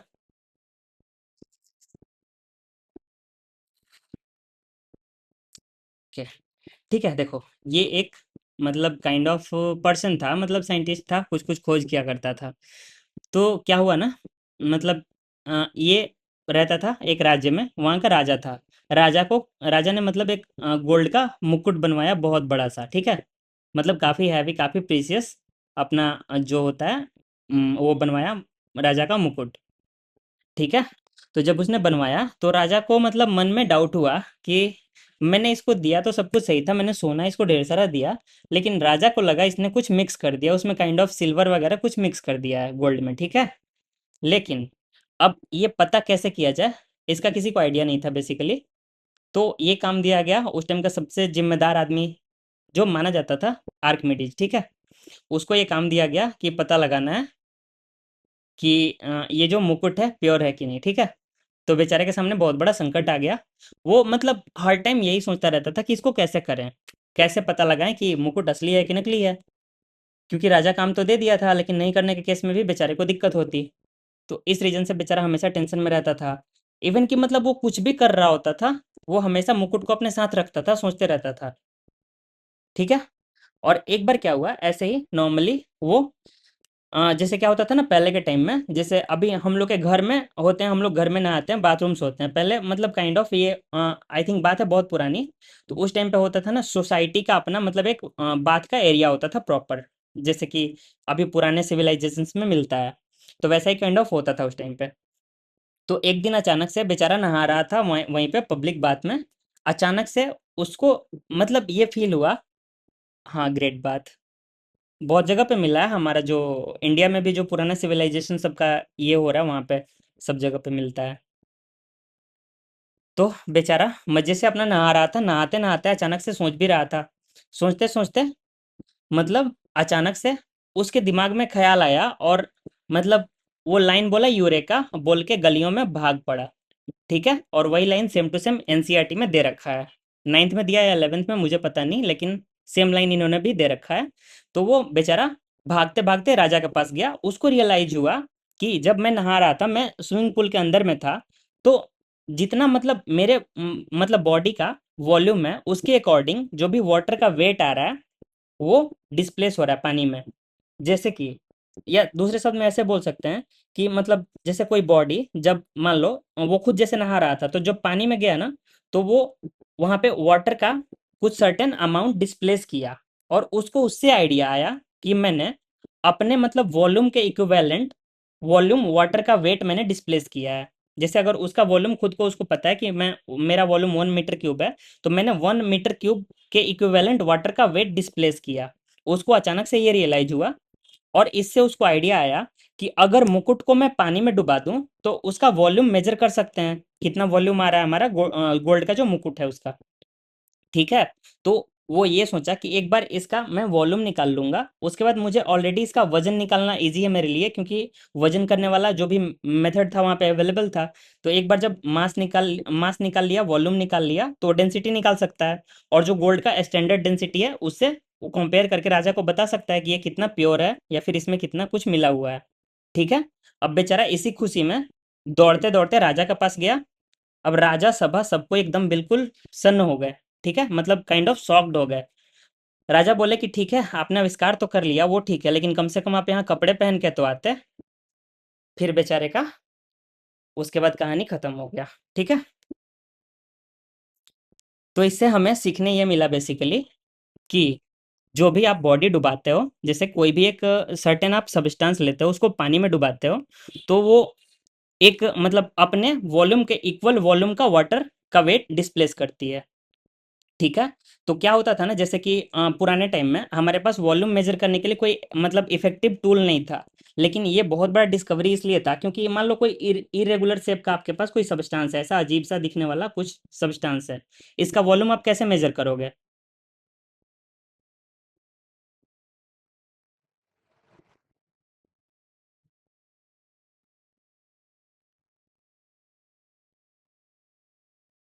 मास अपॉन डेंसिटी करके। ठीक है, मास अपॉन डेंसिटी तो कर दोगे, लेकिन डेंसिटी मान लो अवेलेबल आपके पास रहे तब तो। मान लो ये बॉडी है कुछ इम्प्योर है सर्टेन, इसका आपको मतलब पता नहीं है कि इसका डेंसिटी क्या है।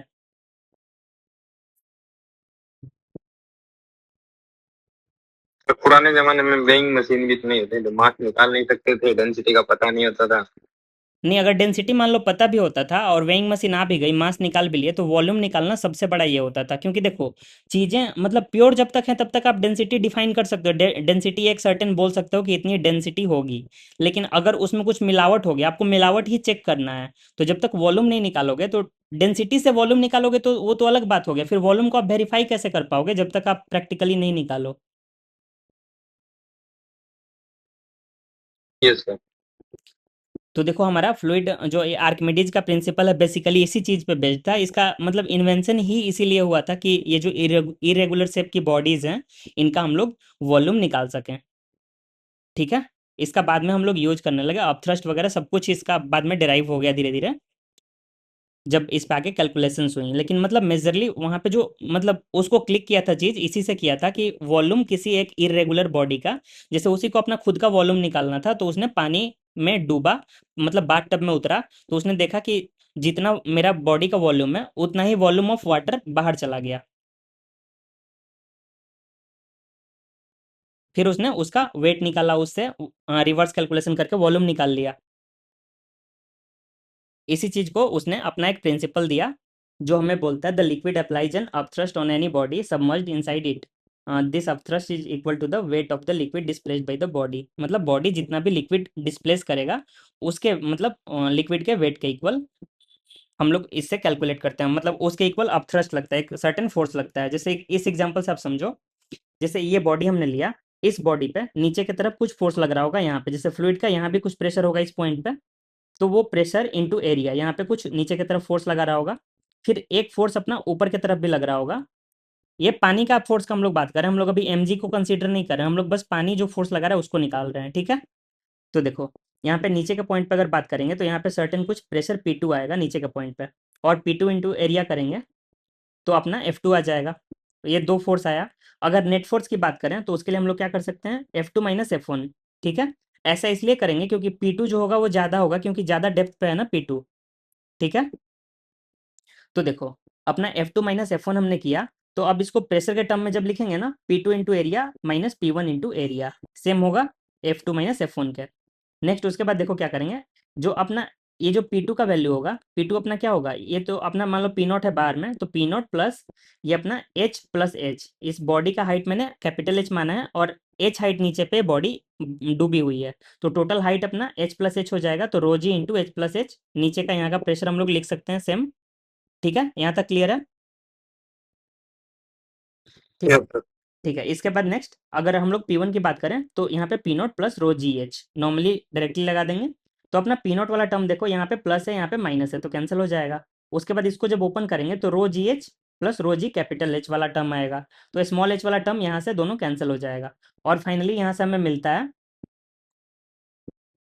देखो यहाँ से फाइनली हमें मिलता है जो अपथ्रस्ट फोर्स होता है वो रो जी एच इंटू ए के इक्वल होता है, और एच इंटू ए क्या है, बेसिकली हमारा इस मतलब जो भी वॉल्यूम ऑफ वाटर डिस्प्लेस हुआ है, मतलब इस बॉडी का जो वॉल्यूम है वही हमारा आ गया एच इंटू ए।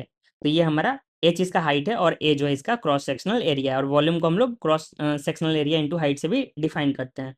तो यहाँ से हमें मिलता है रो जी इंटू वी डिस्प्लेस्ड, जितना वॉल्यूम डिस्प्लेस हुआ, ठीक है। और यहाँ पे जो रो होता है ना, रो हमेशा लिक्विड का होता है, और जी हमें पता है एक्सेलरेशन ड्यू टू ग्रेविटी, ठीक है। तो अपथ्रस्ट फोर्स जो अपना आया वो आया रो इंटू जी इंटू डिस्प्लेस्ड वॉल्यूम, ठीक है। तो बेसिकली एक तरह से देखोगे तो आप क्या कर रहे हो, लिक्विड का रो को मल्टीप्लाई कर रहे हो डिस्प्लेस्ड वॉल्यूम से, तो वॉल्यूम डिस्प्लेस भी लिक्विड का कितना हुआ, जितना बॉडी ने डिस्प्लेस किया। मतलब वॉल्यूम यहाँ पे हम लोग बॉडी का भी ले सकते हैं अगर बॉडी पूरी डूबी हुई है तो, लेकिन यहाँ पे देखो डायरेक्टली वॉल्यूम ऑफ बॉडी नहीं लिखने का रीजन ये है कि कई बार ऐसा भी तो होता है, जैसे लो डेंसिटी वाली मटेरियल जो होती हैं वो तैरती हैं पानी पे, कुछ पार्ट डूबा रहता है कुछ पार्ट तैरता रहता है, तो वहां पे भी हमारा जब ये वी डिस्प्लेस लेंगे ना उससे वेरीफाई हो जाएगा। लेकिन मान लो अगर बॉडी का वॉल्यूम बोलेंगे तो इस केस में तो जस्टिफाई हम लोग नहीं कर पाएंगे ना कि बॉडी के वॉल्यूम के कॉरेस्पॉन्डिंग थ्रस्ट लग रहा है, समझ रहे हो। Yes sir. ठीक है, तो इस रीजन से यहाँ पे हम लोग लेते हैं rho of liquid into displaced volume of water, मतलब वाटर का जो भी वॉल्यूम डिस्प्लेस किया इस पार्टिकल ने, और इसको मल्टीप्लाई करते हैं। तो बेसिकली अगर लिक्विड का रो और यहाँ पे वॉल्यूम जितना लिक्विड का डिस्प्लेस हुआ इसको मल्टीप्लाई करेंगे तो हमें मास देता है लिक्विड का। बेसिकली मास अगर वाटर है इस केस में तो वाटर का मास हो जाएगा, और ये mg एक तरह से फोर्स आपको मिल गया, ठीक है। अपथ्रस्ट फोर्स आपको फाइनली मिल जाता है। तो इसका जो हमें याद रखना है फॉर्मूला वो ये याद रखना है, रो इंटू जी इंटू वी डिस्प्लेस्ड, ठीक है। वॉल्यूम डिस्प्लेस्ड और ये जो रो अपना रहेगा ना रो लिक्विड का होगा, ये दो पॉइंट ध्यान रखना हमेशा, लिक्विड का हमें रो लेना है और डिस्प्लेस्ड वॉल्यूम लेना है। किसी भी केस में अपथ्रस्ट इतना ही आएगा, ठीक है, चाहे बॉडी पूरी डूबी हुई हो या फिर आधी डूबी हुई हो या फिर बिल्कुल बीच में तैर रही हो, ठीक है। और ये बॉडी का मतलब ये सिचुएशन क्या होगा, कब किस सिचुएशन में कितनी डूबेगी कितनी तैरेगी, फ्रैक्शन इमर्ज्ड का जो आता है सारा डिटेल वो सारा हम लोग नेक्स्ट क्लास में आराम से करेंगे।